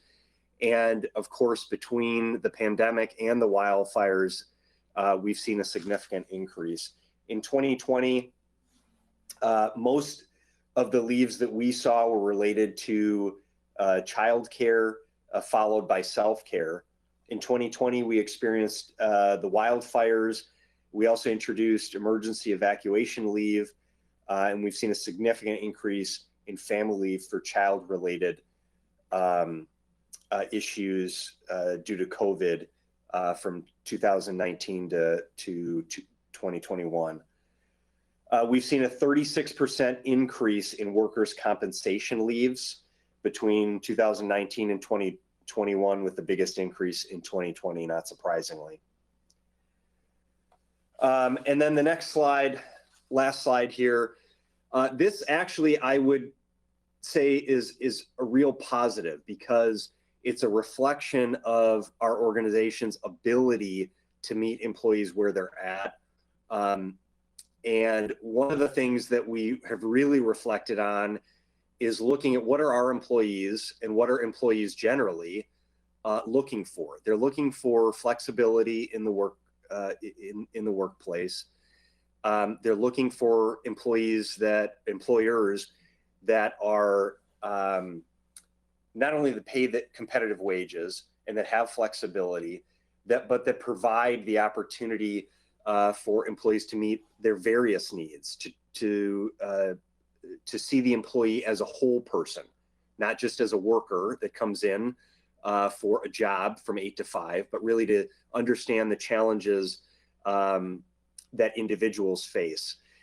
And so here you see the number of behavioral health visits by appointment from 2019-20 on the left and 2021. We've seen a 21% increase in behavioral health visits that peaked from December 2020 through March 2021. In 2020, we increased the available hours of our behavioral health specialist. This is a new position that was created through our contract with Marathon Health at our Live Well Center. So a new position that was created a couple years ago, and we've steadily increased the number of hours for that position in our contract to meet the increased need for employees and their family members' well-beings. We've also seen EAP, our Employee Assistance Program utilization rate, continue to be above INOVA's, who's our contractor, their book of business benchmark, and is projected to increase again in the next year. So our ability to support employees during this tumultuous time has contributed, we know, to Lane County being awarded the healthiest larger employer in Oregon last year. This has been intentional. It's not been by chance. We've been very focused in understanding and listening to our employees and trying to understand what their needs are and meet them where they're at. And that's an effort that will continue. So we say all of this to begin to set the context for challenges that we face and we will continue to face with recruitment and retention, in investing in our workforce and making sure that this Lane County continues to be a workforce, an employer of choice, a place that people come to, not just because we have competitive wages, but because we allow a connection, and we create a connection to a sense of purpose, an ability for our employees to be the best at what they can be, support from their supervisors and management team, and meeting them where they're at with all of their and their families' needs. So we're now going to pivot. It's my pleasure to turn over to Sheriff Harold, who's been patiently waiting, along with Pauline Jigohi, our behavioral health manager, and Kate Budd, our housing manager, to discuss the intersection of public safety, behavioral health, and homelessness in Lane County. So Sheriff, I'm going to turn it over to you to take it from here. All right, thank you very much, and good morning, commissioners and leadership team. I don't have any slides prepared for you, but I have some thoughts to share, just a little bit of a overview, public safety system snapshot, and then leading into the conversations following with Pauline. Obviously, it's no surprise to this audience, and we've already talked about it today, that in general, we continue to have an under-resourced public safety system in Lane County. The once robust funding with timber revenue that hasn't been around for some time. And then we've talked a little bit about that acronym CCA, Community Corrections Act. And so I would just point out that the state continues frankly, to not adequately fund that.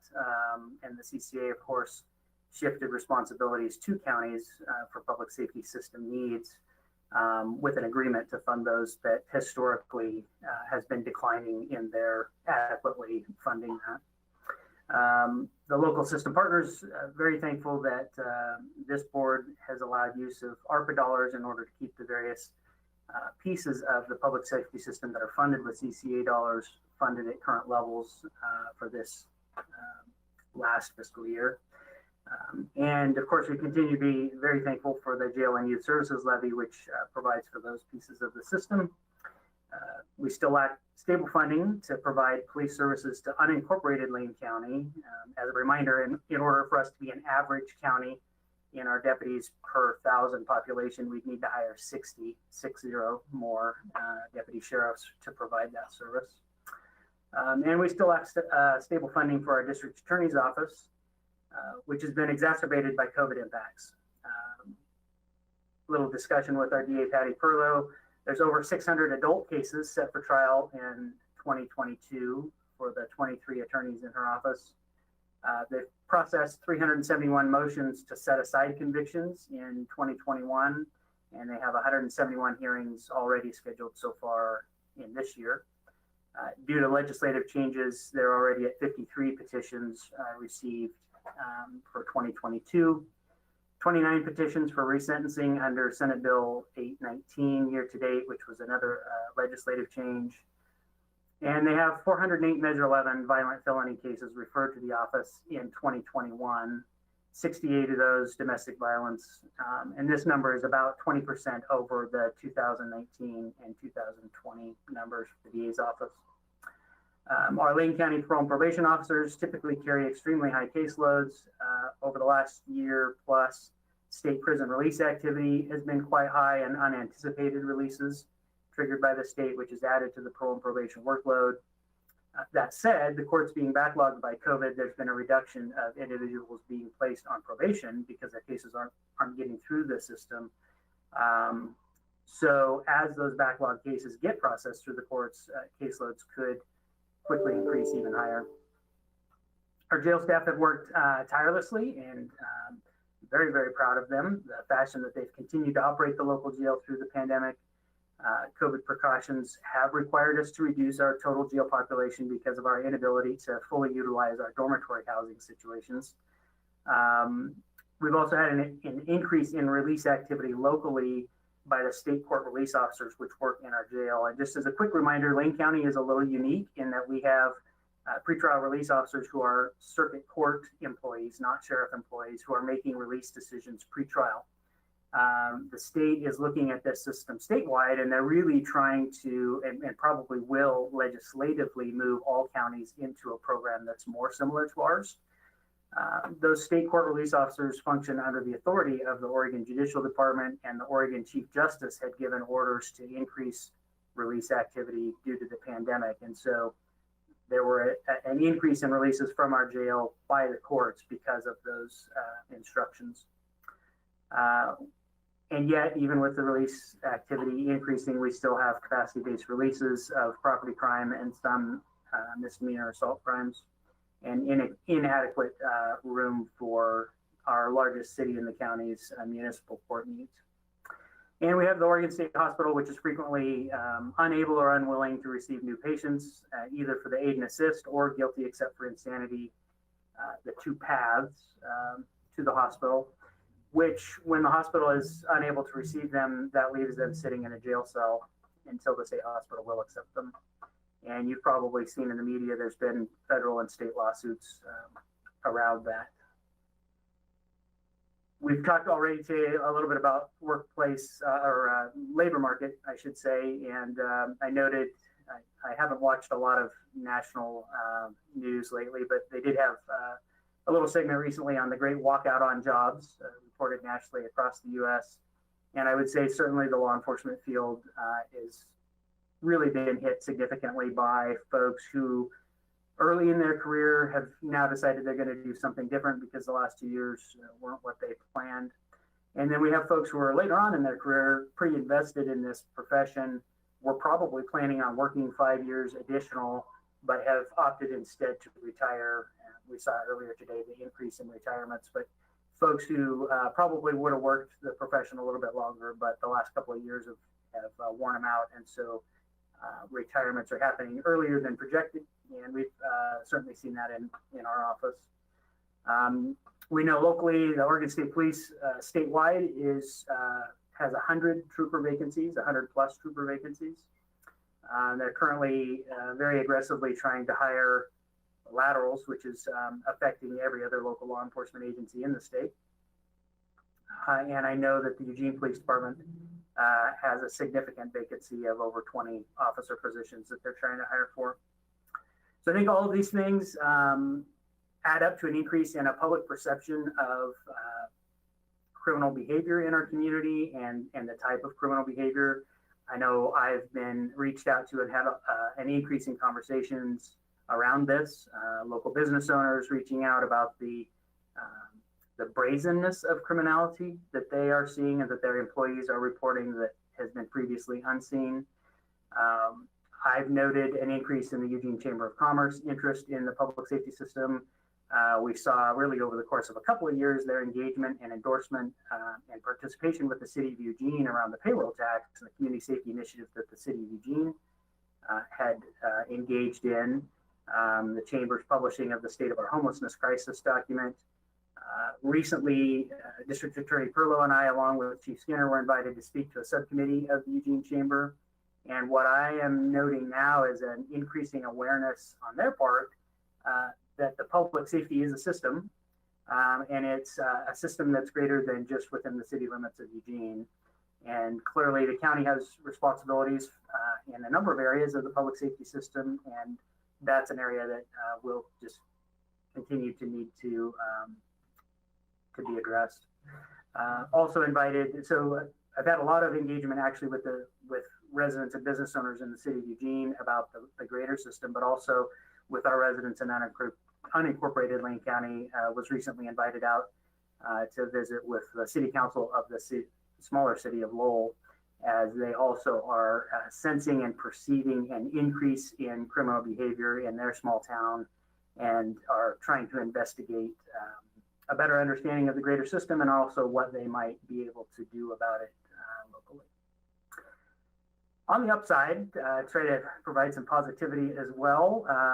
As I mentioned, I just can't tell you how proud I am of the work that's done at the Lane County Jail and the team that's over there and the amount of work that they've done, particularly because of my requests to them and the way that we continue to operate. So they worked very, very hard. We have a terrific partnership with our contracted medical provider, WellPath, weekly meetings with the jail command and Dr. Ludke from Public Health, which has been tremendous. We're the only jail in the state that never reduced our qualifications for admittance into our jail. So when the pandemic first hit, many of the jails went to a place where they would only allow a local law enforcement agency to book somebody in if it was an arrest for an A or B felony or a mandatory arrest under the domestic violence statutes. And frankly, many jails continue to operate in that limited mode even today, including larger facilities like Marion County and Clackamas County. We're the only jail that never did that. It was important to me that our local law enforcement always have an ability to solve a problem when the community member calls them and has a problem that needs to be solved, and sometimes that does require an arrest. And so I didn't want to have all law enforcement in Lane County responding to our community members and telling them, sorry, I can't help you because the jail wouldn't accept this person. So we never did that, but that required a lot of work on the behalf of the jail command team, and I'm super thankful for the work they've done. We continue to be the only jail in the state that's providing 6 mental health FTE inside of our jail. We have the Mental Health Adults in Custody Wellness Program, which is unique to the state of Oregon for a local facility like ours. We have 16 hours a day, 7 days a week availability, so that a deputy working in the jail who has somebody in their housing unit that's in a mental health crisis, they have the ability to call one of our mental health specialists as an alternative to trying to interact with that individual and de-escalate that individual. That's pretty much unheard of in the state. We've also expanded our electronic surveillance program in order to help with the limited capacity at the Lane County Jail. And so We have an average of over 100 individuals who are not occupying a bed in jail, but are instead being continue to be connected with the system via electronic surveillance. And we've had a lot of success in being able to expand that, and tremendous partnership again with the pretrial service officers who are the court officers working in our jail for pretrial offenders to go out on ESP. And then we've about to undertake this significant investment of dollars, ARPA dollars, in technology and facility upgrade. We've deferred maintenance at Lane County Jail for decades, and we're really excited to be able to address the issues that we've not addressed over that course of time. And some of the technology that we were successful at setting up early on in the pandemic to facilitate the courts being able to continue to operate even in a remote sort of situation. And then also on a very encouraging note is Lane County's efforts towards a mental health crisis center. I've recently been thinking, I wonder if at some point we should call it a stabilization center instead of a crisis center. But definitely the idea of, frankly, before law enforcement ever gets called, the idea of a family member who has a loved one who is headed into a mental health crisis, who knows that 24 hours a day, there's somebody they can call, there's a place that they can go to try and help stabilize their loved one before that loved one's behavior ends up causing an interaction with law enforcement. The state of Oregon, Oregon Judicial Department recently hosted a couple weeks ago or last week, hosted a 2-day behavioral health summit, which had over 400 participants involved online. So from a state level, the Judicial Department recognizes that the state of Oregon needs to make some adjustments because of the interaction of the mental health crisis in the state with the criminal justice system in the state. I mentioned recently the meeting with the chamber, and Eugene Police Chief Skinner was using language with the chamber about the need for a crisis center in Eugene, and explaining to them that he needs the men and women who are out in patrol cars responding to calls for service to have an available answer other than a trip to jail when they're trying to help problem solve. So I was very encouraged to hear the way the chief was speaking about the mental health crisis center. And then I've been engaged with the smaller city police chiefs in our county, keeping them up to date on the county's direction towards resources available for both mental health as well as homelessness supports. And while I don't understand enough about the Navigation Center, I've been trying to share some of that information with the small town police chiefs as they are continuing to look for tools and resources for their workforce with respect to these things. Positive notes on the West Lane Mobile Crisis Response. We've talked about that a little bit in the past, but because we now have the 2 West Lane deputies, we've really been able to develop that relationship between deputy sheriffs and the West Lane Mobile Crisis Response, which comes out of Sayusa Fire. And a couple of examples of those where they are getting together in sort of a multidisciplinary case planning sort of way to discuss issues that are happening in unincorporated Florence, so the Mapleton area. The deputy connecting mobile crisis response with the Mapleton School District to help bring resources to them that they were unaware that existed. And so just some really great stories coming out of being able to be present in West Lane and then interact with mobile crisis response and the community to find problem solving that doesn't engage the criminal justice system. And I know that there's ongoing conversations about a South Lane mobile crisis response that hopefully will look like that, and hopefully we'll be able to mirror some of those same things. So we do have some exciting things on the horizon. Of course, we will continue in Lane County to struggle to fund our public safety system until we find stable ways to do that, like either Deschutes County has or some of our other neighbors who have a base property tax rate that is appropriate for the delivery of county government services outside of timber revenue that we don't receive anymore. But given the situation we're at, and I just, you all know this, but folks in Lane County are terrific at getting together and thinking of ways to solve problems despite the lack of resources. And I'm really thankful I get to be a part of that. So with that, I'm gonna, hopefully I've teed that up for Pauline and she can keep us excited about the direction we're headed. Thank you, Sheriff. And I'm going to just take this opportunity to reintroduce our outstanding behavioral health manager, Pauline Gashoui. I didn't do so well for the first time pronouncing Pauline's name, so I want to make sure that I do that properly, just as people make an effort with my name. Pauline Gashoui, our behavioral health division manager. Please, Pauline, take it over. Thank you, Steve. Good morning, commissioners and the leadership team. And thank you, Sherry, for teeing that up. It's actually amazing, as you said, just how collaborative and how committed the community is towards a solution to the behavioral health crisis. So those folks who are in the intersection of behavioral health and the criminal justice system. And it also speaks to how, as a state also, as Sheriff mentioned, there was a 2-day summit last week where, you know, the passion for these people was very apparent from all people from all kinds of different backgrounds wanting to solve these crises. So with that, I wanted just to kind of set the stage for what we are doing at the county level, and also kind of looking at both what we have done and what we are envisioning to do in the next few years. So we've kind of been looking at crisis response and best practices. How do we do this work and do it well? And the best thing about this is we have had a lot of people with expertise. We have consultants that we are working with now, Recovery Innovation, one of our organizations that's doing this work across the country and internationally, and looking at how we can do this utilizing best practices.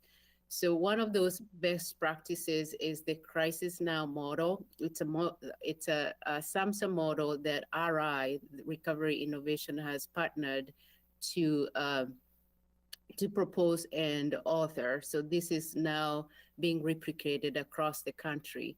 So what the Crisis Now model has, it has 4 components, and they really want to focus on someone to talk to. So when a crisis happens, that there is somebody to talk to. So in the next few months, there's going to be a lot of conversations around the implementation of 988. So 988 is the equivalent of 911 for mental health crisis. So that is being spearheaded by the state at the state level to partner with communities on how this will be triaged to the local communities. So that's the first step. And then there is someone to respond, and that involves mobile crisis. So we've done some work and continue to do work around investing in mobile crisis. As Sheriff mentioned, we have a very successful program in Western Lane that we are hoping to also replicate in other rural communities. So currently we are in conversations with South Lane to see about bringing a similar program there. That way people's needs, people's crisis can be met where they're at. So there is a mobile team that can get to where the crisis is happening. There's also conversations with Whitebird to expand their services outside of the city limits. So right now, Cahoots only can go so far. So we partnered with them to see about expansion into the outer lying areas where currently they don't go into, and where we are seeing a lot of crisis and unfortunately not able to reach those people who really need those services. And then there needs also to be a place to go. So it's a crisis stabilization or stabilization center where people can be for a number of days, depending on their needs, to stabilize the crisis.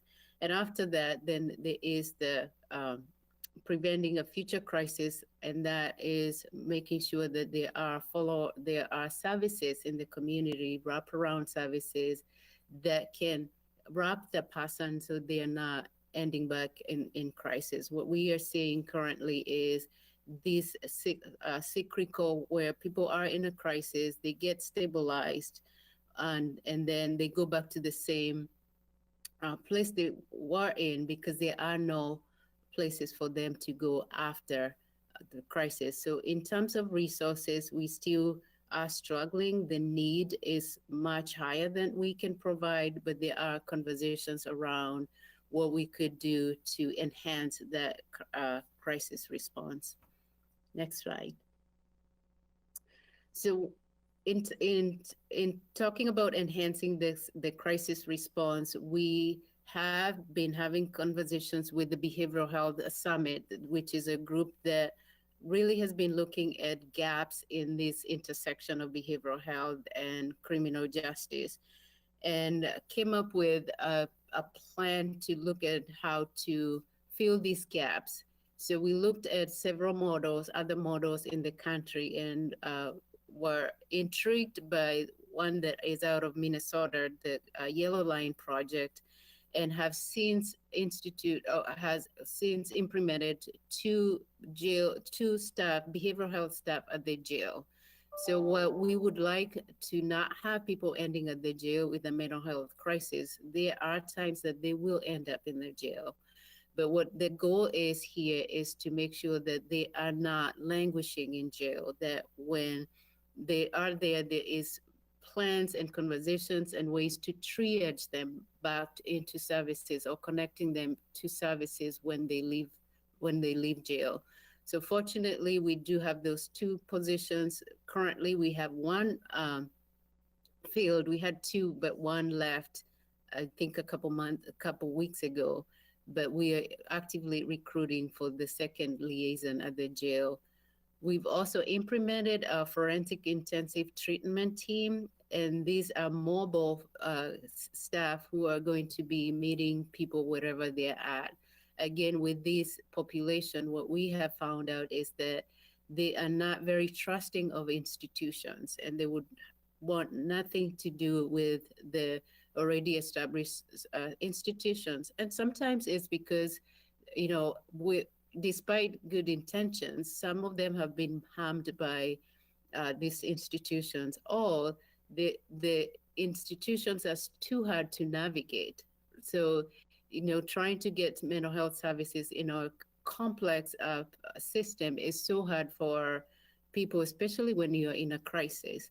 So our forensic intensive team will be meeting people where they're at. And the focus for this team is those that are cycling through this system. So they can engage with them, they can build rapport, and and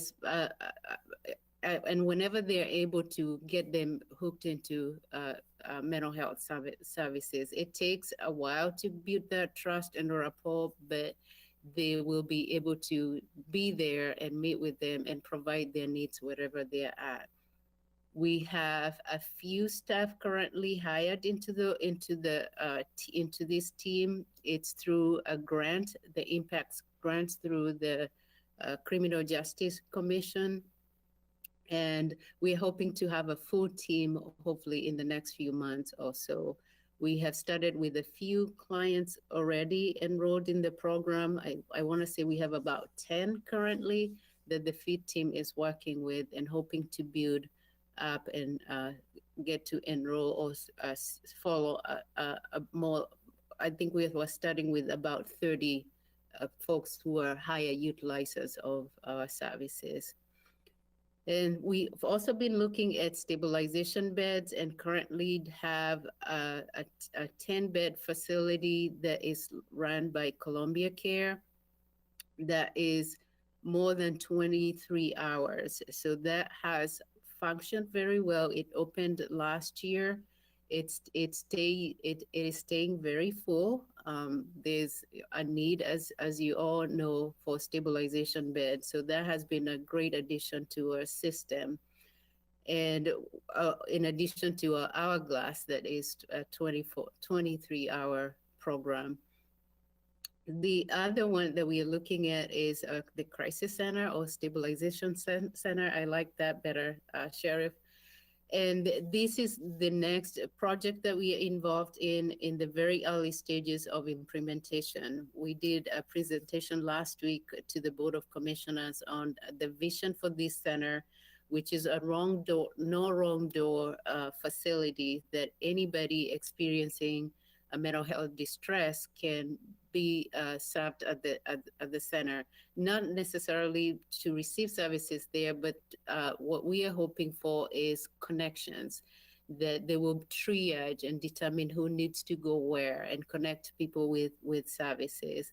We are hoping to have sobering services as well, so people are not turned away for any reason, that even when they come to the center under the influence of drugs or alcohol, there will be a place for them to be stabilized, and when the need arises for them to be transferred or referred to higher levels of care if they need a medical detox. So what we envision for the Stabilization Center is it's going to be 24/7. We are hoping to have at least 44 people being served at any given time. We're looking at both recliners and stabilization beds. Those are longer term. So we're hoping for an average of 5 days or more, depending on the need of the individual. We've also added, when we originally started talking about the Stabilization Center, our dire need or acute need was for adult stabilization.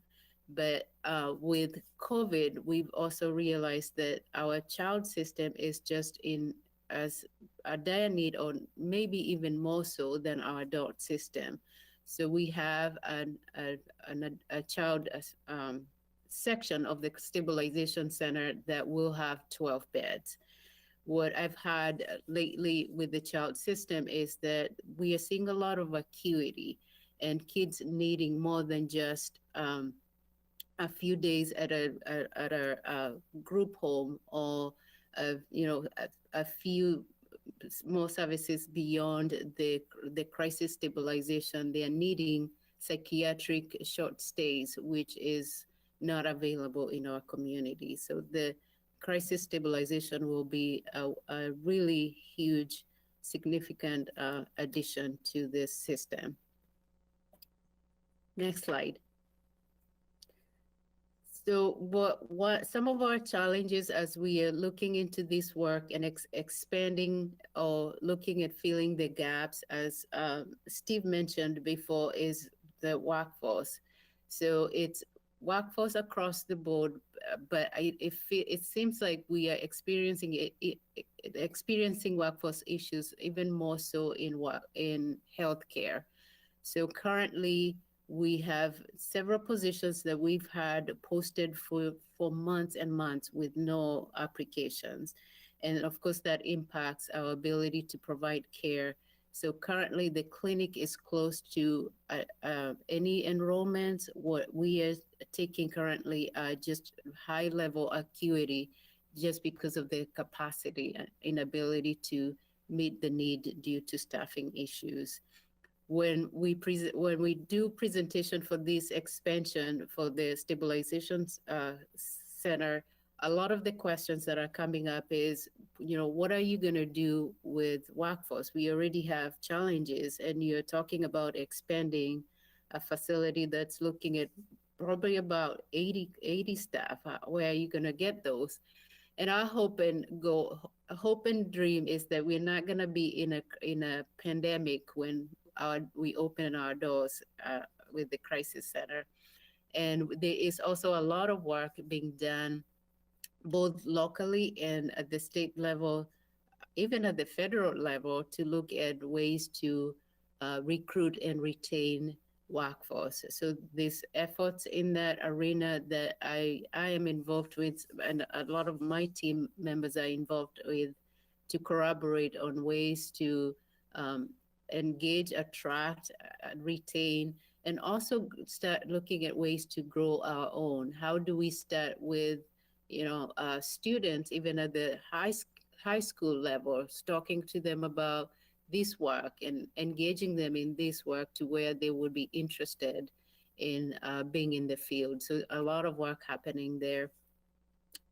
One of the other challenge is we've noticed a decline in residential treatment homes. So we relied a lot in residential treatment home when people have stabilized and are at a place that they can go into the community.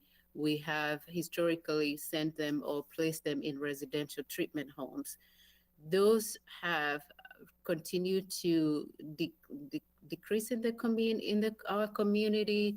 A lot of it has to do with in the last 2 years from COVID fatigue, just people struggling with high acuity and really not wanting to do this work anymore.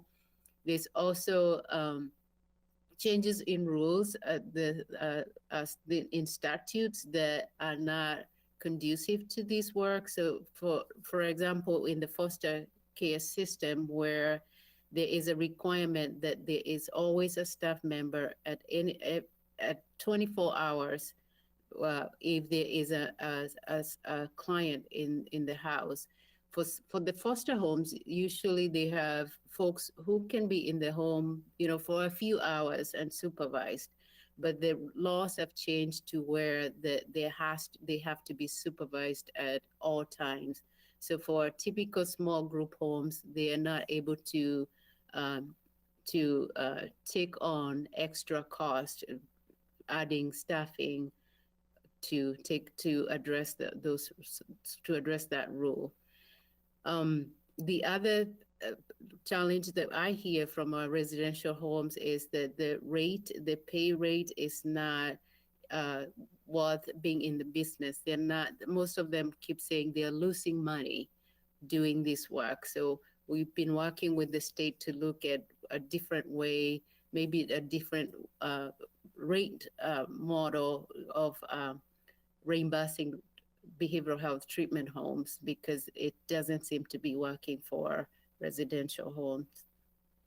And lastly, one of our biggest challenge will be and continues to be our child system, which seems to need an overhaul, just the same way that we are looking at the adult system.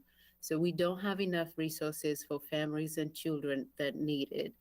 We also are finding out that there is a lot of kids that are boarded at the ED just because there are no other resources available. So we are partnering with DHS currently because the DHS has some investments into the system to see how we can corroborate and fill these gaps in the children's system as well.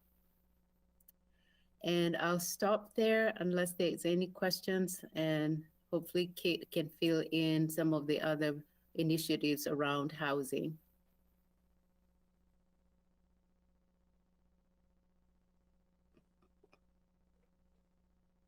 Thank you, Pauline. And the fact is that there are many intersections between behavioral, physical health, and corrections when we talk about our homeless crisis response system. My name is Kate Budd. I have served as a housing manager with Health and Human Services for the past 6 weeks, and so continue to learn about the great strengths and opportunities for improvement, as well as those collaborations between different systems.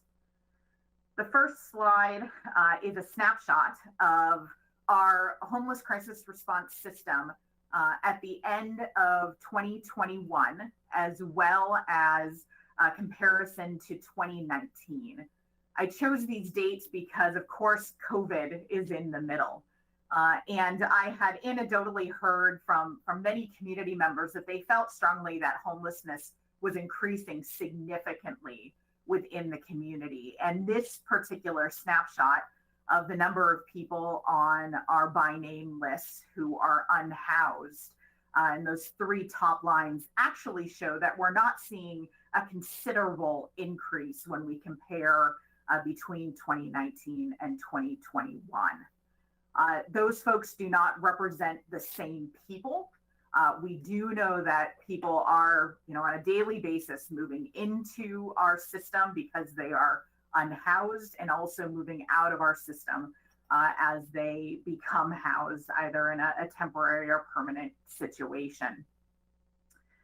Looking at the December 2021 inflow to the by name list, this is certainly something that's notable because it shows that in December there was a significant increase in the number of people who were unhoused that were coming into the system.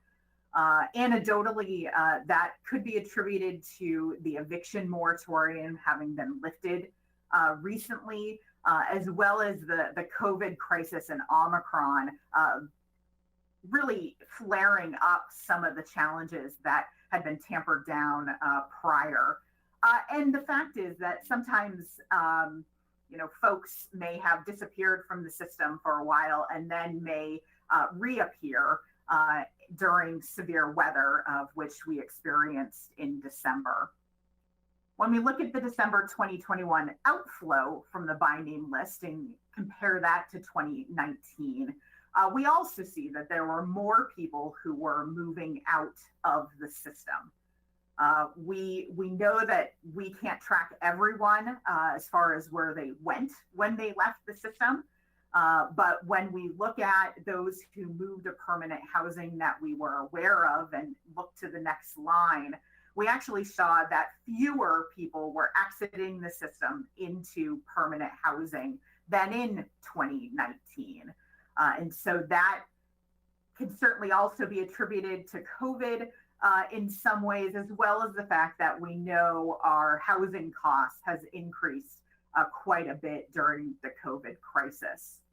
One bright spot on this slide is that the number of veterans on our by name list actually reduced between 2019 to 2021, which is exciting and also indicative of the great intersectional work between the homeless system and our veteran serving programs.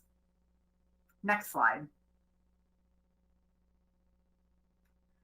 So when we look at the, sure. Can I just a quick data question on that previous slide?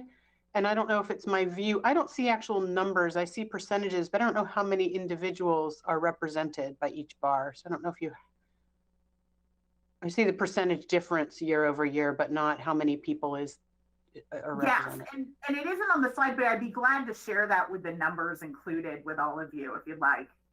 Thank you. So when looking at permanent supported housing, this intervention is for folks who have the very highest needs in the community.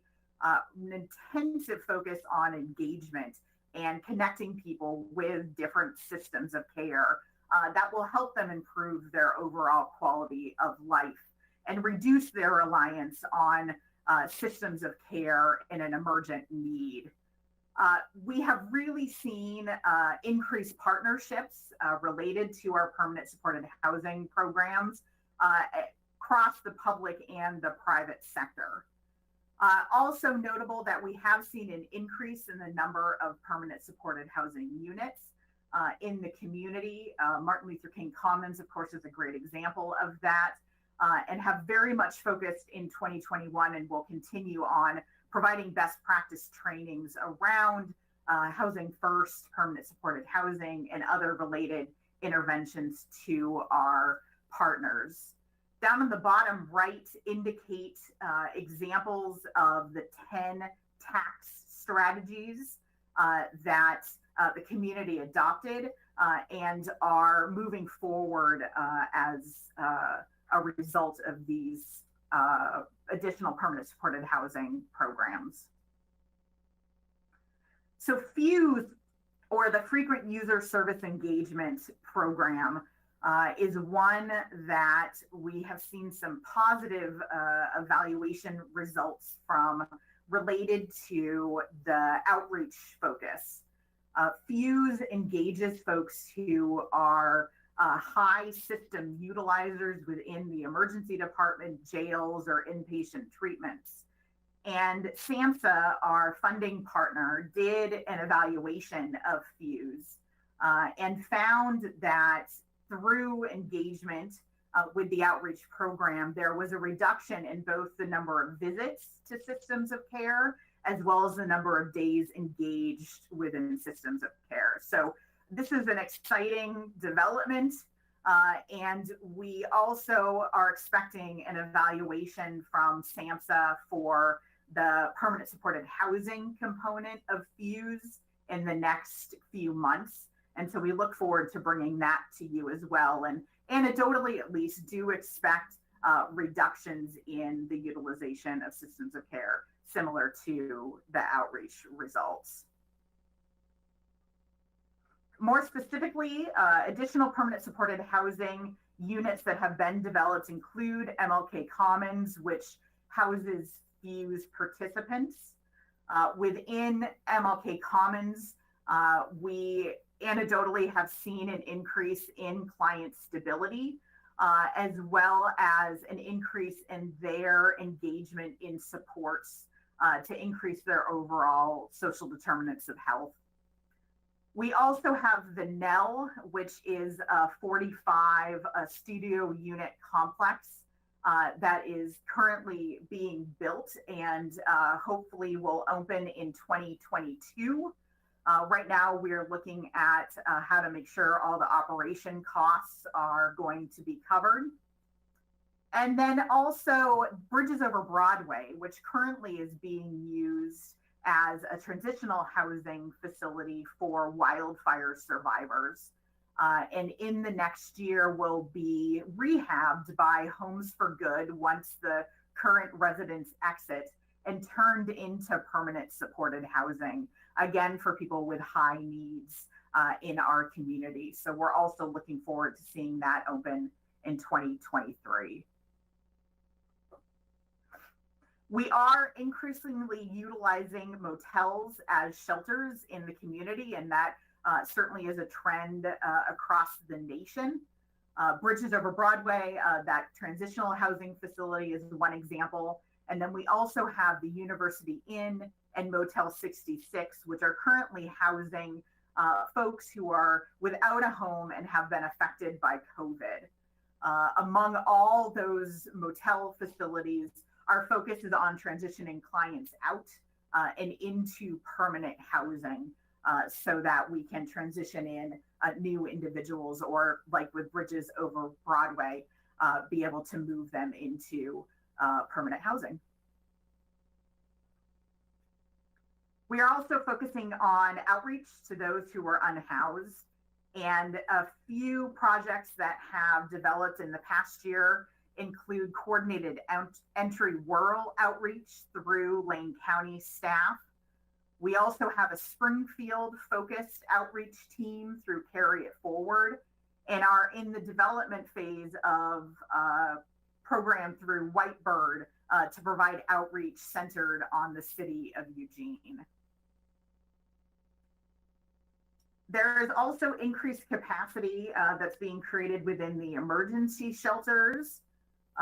Brooklyn Street is a new facility that will house 12 individuals. We're looking at it being focused on one specific population, and conversations have revolved around seniors, though they continue at this point. Navigation Center, as I imagine you're all familiar with, is also in development, and that will be an additional 75 beds for folks who are unhoused in the community. We have many alternative shelters that are being built, most familiarly known as the Safe Sleep sites. And Lane County right now is very much focusing on making sure that the residents there have access to housing barrier reduction and navigation so that they're able to move on beyond those shelters. And then also making sure that the infrastructure is there so that the basic needs are being met for those who are in those shelters, and working with the city of Eugene on those efforts. So a few of the exciting opportunities for 2022 include the COVID federal funds that are coming to allow us to better meet the needs in the community. We have new and enhanced partnerships, particularly around culturally specific agencies in the community. We're utilizing the COVID, particularly motel shelters that have been created, and thinking about what future uses might look like. There are many grassroots groups that have grown significantly within the past few years, and working with them to make sure that they're well integrated into the poverty and homeless board groups, for example, as well as that their infrastructure is being built.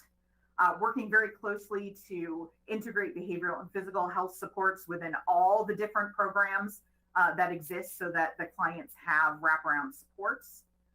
The Built for Zero initiative, which was very much grown in 2021, will continue, and it focuses on client-centered interventions to be able to move folks through the system. We're going to be creating a landlord liaison role, which is exciting within the housing department. Planning for the future, our poverty and homelessness board strategic plan is ending, and so we want to make sure that we have a path to move forward. And then lastly, youth homelessness demonstration project, which was received in 2021 through HUD, is now at the stage where our youth action committees are creating a coordinated plan to submit to HUD and then be able to access program funding to reduce youth homelessness. Next slide. Lastly, regarding 2022 challenges, as the number of programs and dollars increase within our community, Lane County's backbone support that they provide through HMIS, our Homeless Management Information System, coordinated entry, and both finance and contracts are definitely being utilized to their maximum capacity. And so looking to see how we can more effectively meet the overall needs that exist and build their capacities wherever possible. Flexible funds are becoming scarce, especially as the number of providers grow. And so how can we bring in more dollars so that our nonprofit agencies can very much meet the needs that they're identifying, as opposed to just utilize dollars based on the restrictions that exist. That goes hand in hand with the challenges that our nonprofit partners are having related to capacity and expertise. I feel like we've heard that in the last two presentations as well, that nonprofits are struggling with their ability to recruit talent as well as retain talent. And that makes it challenging for them to provide the programs that Lane County is contracting with them to do. And then lastly, we are keenly aware that the federal COVID funding will end in 2024. And so continuing to keep that in mind as we seek to better meet the needs of those who are struggling with COVID, that we want to make investments that meet those needs, but do not grow our system so greatly that it can't shrink back once those COVID funds disappear. So we have much to do as we move forward, and certainly look forward to working with all the systems within the county and far beyond as we move forward. Thank you. Thank you, Kate and Pauline and Sheriff. And we have a few minutes here if there are any questions or comments on this section of the presentation. I know Commissioner Farr, you had your hand up earlier. Did you have a comment that we missed? Mr. Booker, I see you chose correctly in waiting till the end to ask for my comments. So we're in order at this point in time. A question I have for the sheriff, I'll present in just a second, but I wanted to mention that the fact that this is taking such a large amount of this particular meeting illustrates how important the intersection of public safety and behavioral health are in our community, and the significant role that it will play in much of our decision making, not just this year, but for years to come. And Ms. Mokrice, thank you for this focus on this intersection. It's an area that we are putting a great deal of attention to right now. First to Kate Budd, thank you for the presentation. fantastic presentation. I look forward to the Homelessness Board meeting where we will talk about the strategic plan and how we're moving forward with what is a dream committee. Our Poverty and Homelessness Board is a dream committee of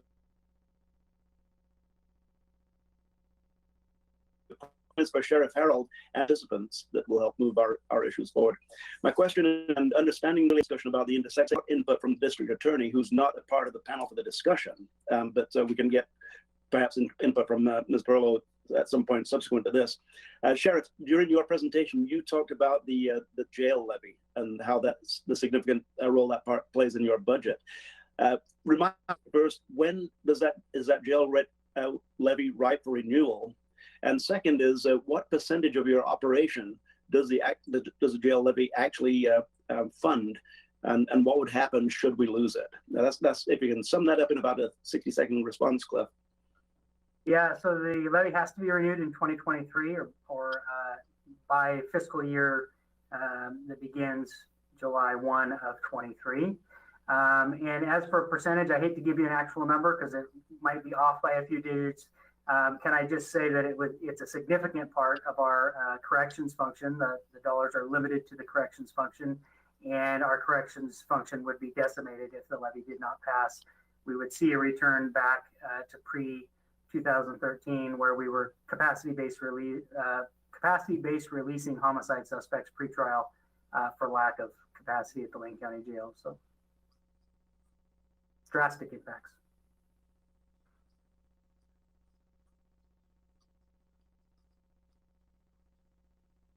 Just a quick comment on that. You mentioned that we have 8 mental health specialists inside the jail.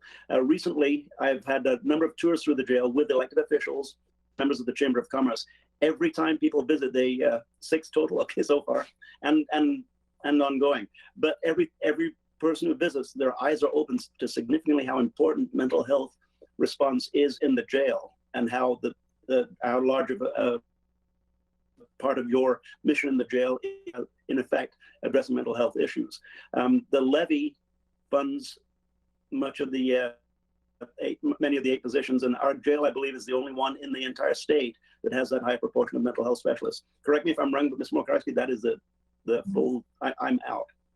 Just a quick follow-up to that comment is that our jail commander, Captain Clint Riley, was the president of the Oregon Jail Managers Association over the course of the last year. And so he was very, very involved with all the county jails in the state. And we're able to have those 6 mental health specialists because of the jail levy. It gives us the resources to contract for those through WellPath. And we budget more dollars towards our medical contract because of that program than really any other jail in the state. So again, without the jail levy, we wouldn't be able to do that kind of work, which is obviously the sort of work that we need to be doing given the intersection of public safety and mental health. So thanks. Thank you, Sheriff and Commissioner Farr. I see Commissioner Trieger's hand is up. Go ahead. Thank you. Thank you, everyone, Sheriff, Ms. Gishoy, Ms. Budd, for this presentation. This is so important, and I really like that we're getting these presentations at the intersection of these issues. And really, I just want to point out, particularly with Ms. Budd's presentation, that the challenges faced by our nonprofit service providers and other community partners are all the things she mentioned, but one of the reasons they are so stretched that I'm hearing over and over is that the complexity and the intensity of the need of the clients they're serving has increased just exponentially. And so we're asking folks who've been in nonprofit work and street outreach work for years to be addressing people in a level of need and a layering of mental health crises, addiction, physical health and conditions degrading because of their the conditions that they're living in, like we've never seen. So we're really we have to add that layer, that it's not just about a number of people in a workforce. When and it's easy to throw that word out there, they need training. They're being asked, similar to law enforcement professionals, to address issues that are not part of their training for a reason. We should never be having this many people living in these kind of conditions and having these kind of these kind of issues, multiple issues at once. And so I will always be attentive in all of our presentations and in our budget, particularly to look at where we're spending prevention dollars. We've got to get out in front of and upstream of these issues. The FUSE program is a great example. And from a financial perspective, of course, it makes a ton of sense. But in terms of the sheer number of people, and that's why I was asking that homeless by name list always include the number of human beings that we're talking about, is so critically important. I just couldn't let that go. It's definitely the hot topic at the Human Services Commission, among other tables at which I sit. Thank you. Thank you, Commissioner. Anyone else? Go ahead and just speak up. I can't see everyone's hands. I'm not. May I speak up, or did anyone else? Yeah, Commissioner, thank you. First, Sheriff Harold, please correct this because I know we've discussed it, but it's been a while. My understanding is that the city of Eugene is increasing the number of police officers, which I presume means more arrests will be made, which I presume means more need for a jail, and the city doesn't have a jail. I know we're at the end of this presentation, but is this another area where you're anticipating like, oh, now what do we do? For sure, and for sure for the sheriff's office and our corrections function, and definitely for DA Patty Perlow. In addition of, the community safety initiative dollars are supposed to hire in the area of an additional 30 police officers for the city of Eugene. And so, yes, if you add that many more police officers making arrests in the biggest city in the county, it's going to impact our jail and it's going to impact our DA's office in a big way.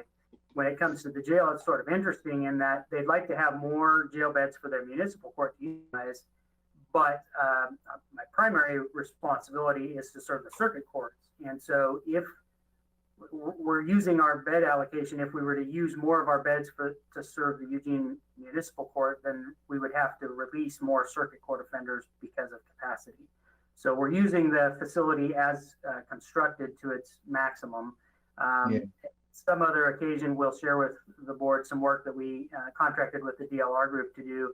They did a bed calculation, how many beds this community should have in their local jail by the year 2040.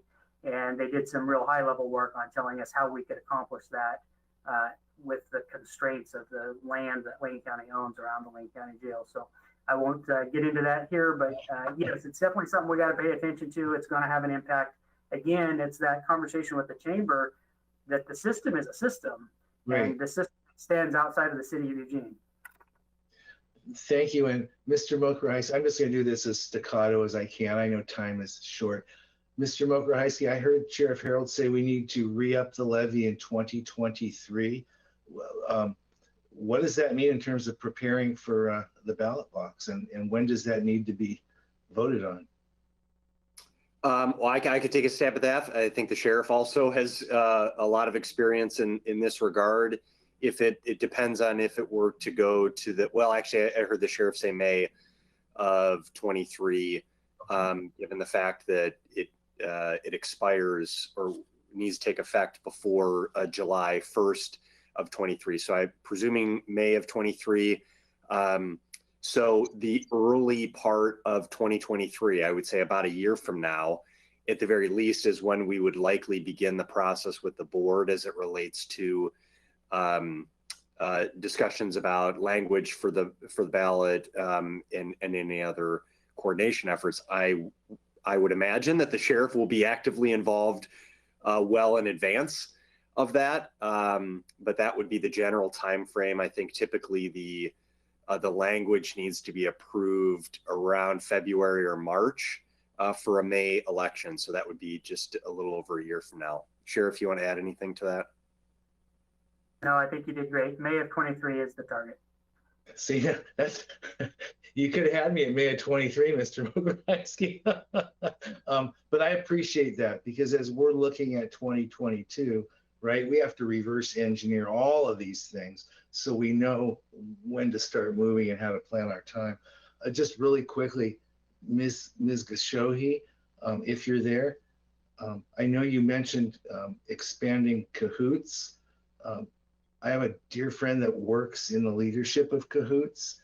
my understanding, just this whole everything relates to everything else, right? So my understanding is this may be dated, that morale at Cahoots was kind of low because just even serving the areas they serve, which is Springfield too, because their whole job is to provide street outreach, right, to de-escalate crises and to broker people to the appropriate services or resources in the community, and oftentimes those just don't exist. Am I seeing that incorrectly? I believe you're muted. Sorry about that. Yeah, you are correct. I think that's one of our biggest challenges, and actually one of our biggest reason for burnout, not just with Cahoots, but with the system as a whole, is lack of resources. So they're doing this hard work, but then there are no resources for these people to go to. So all those conversations, we are putting everything on the table to kind of look at what to do moving forward, but that is a big one. It's lack of resources to send people to.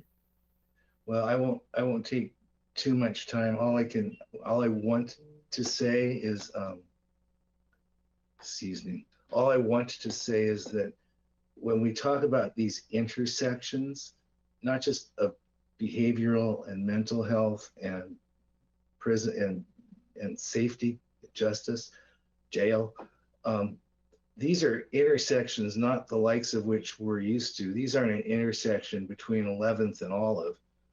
These are intersections the size of Manhattan, where you see like people going diagonal across in herds every time lights change. So my hat is off to the staff and to all of us as we try and tackle just an untenable situation. Thank you so much. Anyone else?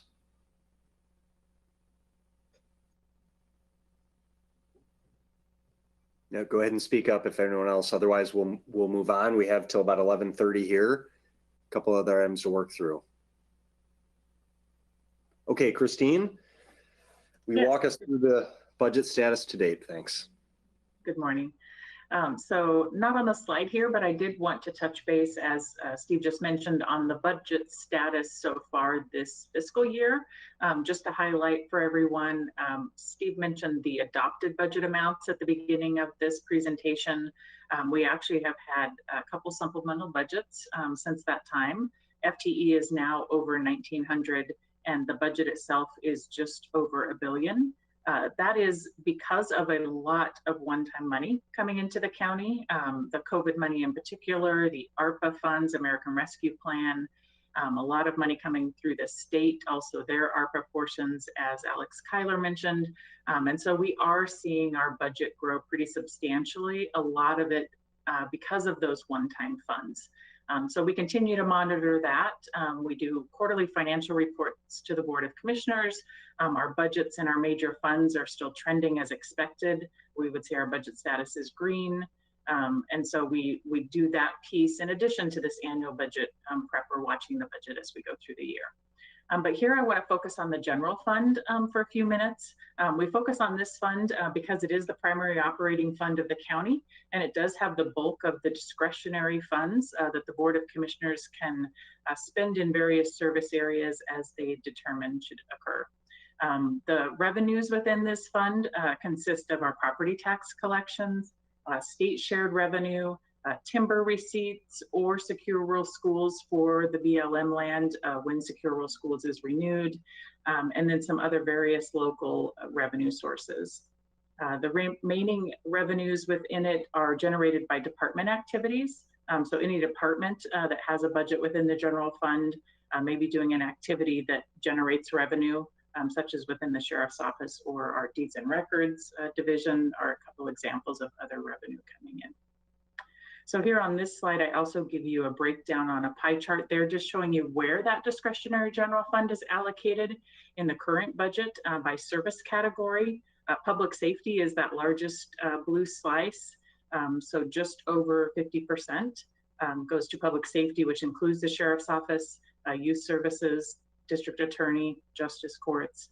And then we have our public health, general government, and some non-departmental sections, and then the contingency and reserve of the fund in order to stabilize cash flow and make sure that we have funds available for service stabilization if needed. Next slide. A little bit of history on what we've done, especially since fiscal year 15-16, in order to stabilize this fund. Those who have followed the county budget for years know that we've had many budget reductions over the years, mainly caused by the loss of timber revenue. There's been property tax reform that has impacted those rates and amounts collected. And in the past, before 15-16, we many times had places where our expenditures, our ongoing expenditures, exceeded our ongoing revenue. And so we were spending reserves to provide as much service as possible, but that wasn't a stable environment to continue in. And so we would have reductions anytime that revenue went down. Since 15-16, we've stabilized that spending, looked at really focused in on one-time versus ongoing revenue and spending those appropriate to the expense, and also looked at reducing expenses wherever we have some control.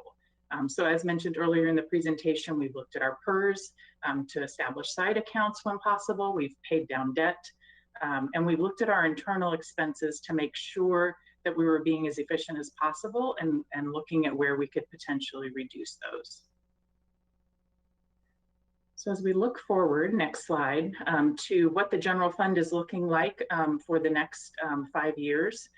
Property taxes, last year when I came to you, the assessor had recommended that we keep our property tax growth for the year flat, just not knowing what the impacts of COVID were going to be. Luckily, that did not come to fruition. Property taxes have increased, and so that stabilizes the fund because that's a large piece of ongoing revenue for the general fund. So we're expecting about 3 3/4% growth in the current year. And then I'm showing you the forecast there, that graphic for the 5 years out on his current projections. And what you're seeing here is the blue is the forecast that you saw last year from me on property taxes. And then the red is the current forecast. So that increase in the first year, of course, lifts the whole chart up. And so the amounts are higher going forward. On the timber revenue side, oh, go back just a minute, sorry. There's been a 3-year extension of secure rural schools, as was mentioned earlier. That provides additional one-time money for the fund, just about $700,000 a year, because timber receipts have been fairly strong, but at least that gives us that 3-year stability to make sure we don't fall below this certain level of about $4.2 million into the fund. Recording revenue is down a little bit from prior year. This is deeds and records. So when refinances happen or property transfers, but it's still within budget. So there are no big concerns there at this point. We'll see as interest rates raise what occurs in that area. Marijuana revenue, and on this one, I'm referring to the state tax and the shared revenue that counties receive. Measure 110 has resulted in a large decrease in this revenue source to the county. We had last collected just about 1.4 million in the prior year, and we expect receipts in the current year to be down by $1 million. So that's something that we're looking at as we go forward on the ongoing revenue. Car rental tax and some of those other tourism related revenues, well, transient room tax is another one, although it does not come into the general fund, but those have rebounded much faster than anticipated. And so we are seeing pretty strong growth in the current year and believe we'll get back to pretty normal levels by the end of this year. And so 22-23 going forward, we're projecting pretty normal year-over-year growth in those areas. On the expense side within this fund, a big pressure is on the wages. As we've mentioned a bit, wages are increasing, inflation, CPI, and so we do have market adjustments that are occurring for the bulk of our employees and cost of living expenses. And so that personnel expense budget will be increasing in the coming year. On the benefit side of that personnel budget, we have been seeing our medical claims increase in the last year and a half. And so our cost per employee for our self-funded health insurance is increasing. So we will be increasing rates. Really, it will be the second time since we went self-funded, and the first increase was very small. So we've managed that very well, but we've reached the point where we are going to have to increase rates. On the PERS side, our PERS employer rates will not change this year. They change only on the biennium. So this is the second year, 22-23 will be the second year. We will see increases again in 24-25 when we're watching those projections from PERS. And then we are in the last 5 years of our current PERS bond payments. And that's a rate that we have a certain amount of bond that we pay every year. And so we charge it out as a rate of payroll to departments. It will decrease this next year, and we'll start to smooth it down as we come into the last 5 years of that bond. For material and services, what's projected for this fund, we typically look at the Oregon Economic Forecast, the December release, to see what they're projecting for West Coast CPI, just as a beginning base. We obviously look at each expenditure individually to determine what's happening out in that particular market, but providing for you there what the next 5 years are currently projected from that forecast. Next slide. So our next steps on the forecast will be finalizing it through the proposed budget development process. So as mentioned, departments are going to kick off their budget process next Tuesday. So they will go out and enter the revenues that I mentioned that are generated by department activities.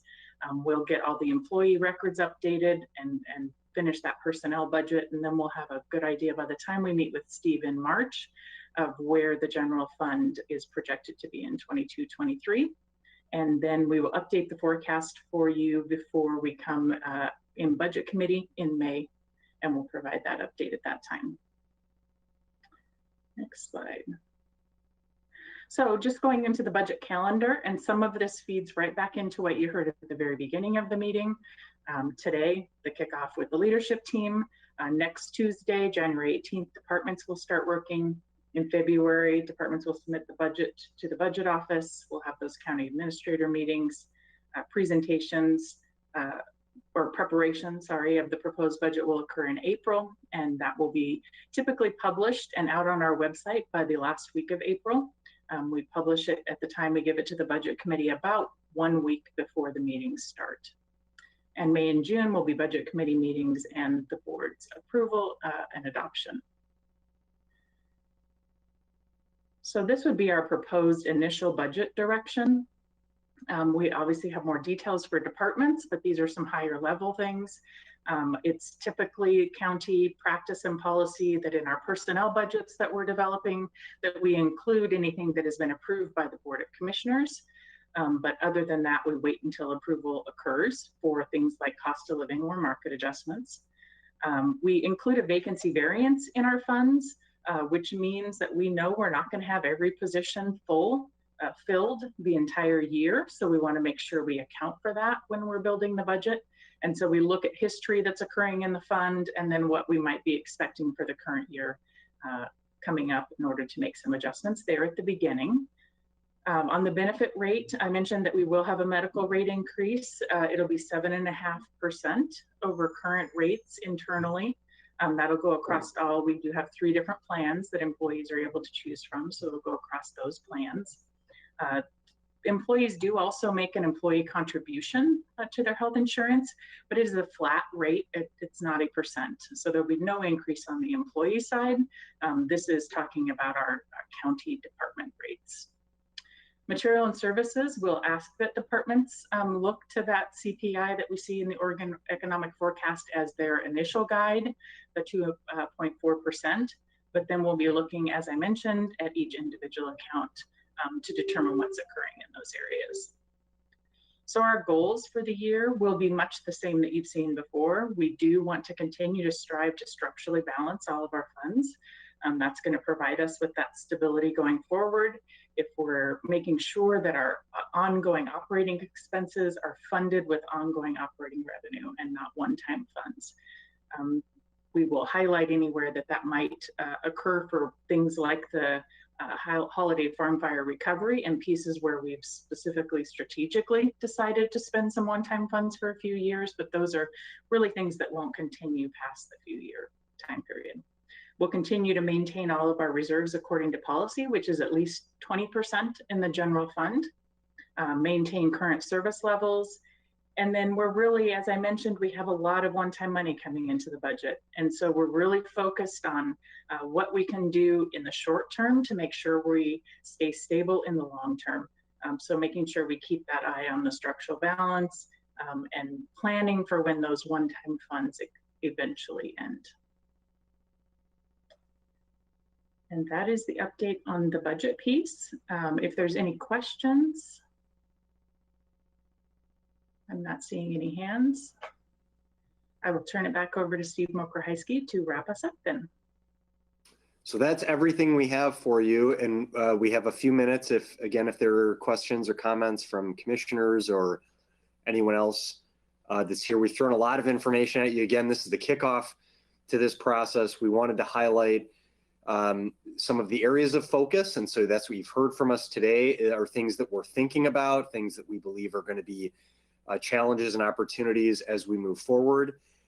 One of the technical aspects of this meeting is to solidify the initial budget direction, which Christine just touched on. And then we provide that direction to departments for how they're to enter their budgets to begin the process of developing the proposed budget.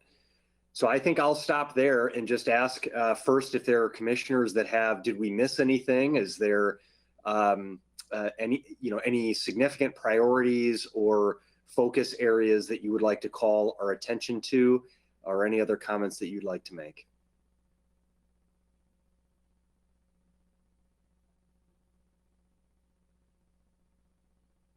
I'm not seeing any.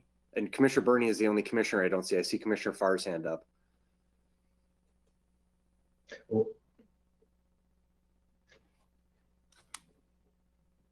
Commissioner Farr, you may be muted. I'm not hearing you. Commissioner Farr is muted. I want to let you know my hand is not up. I was muted.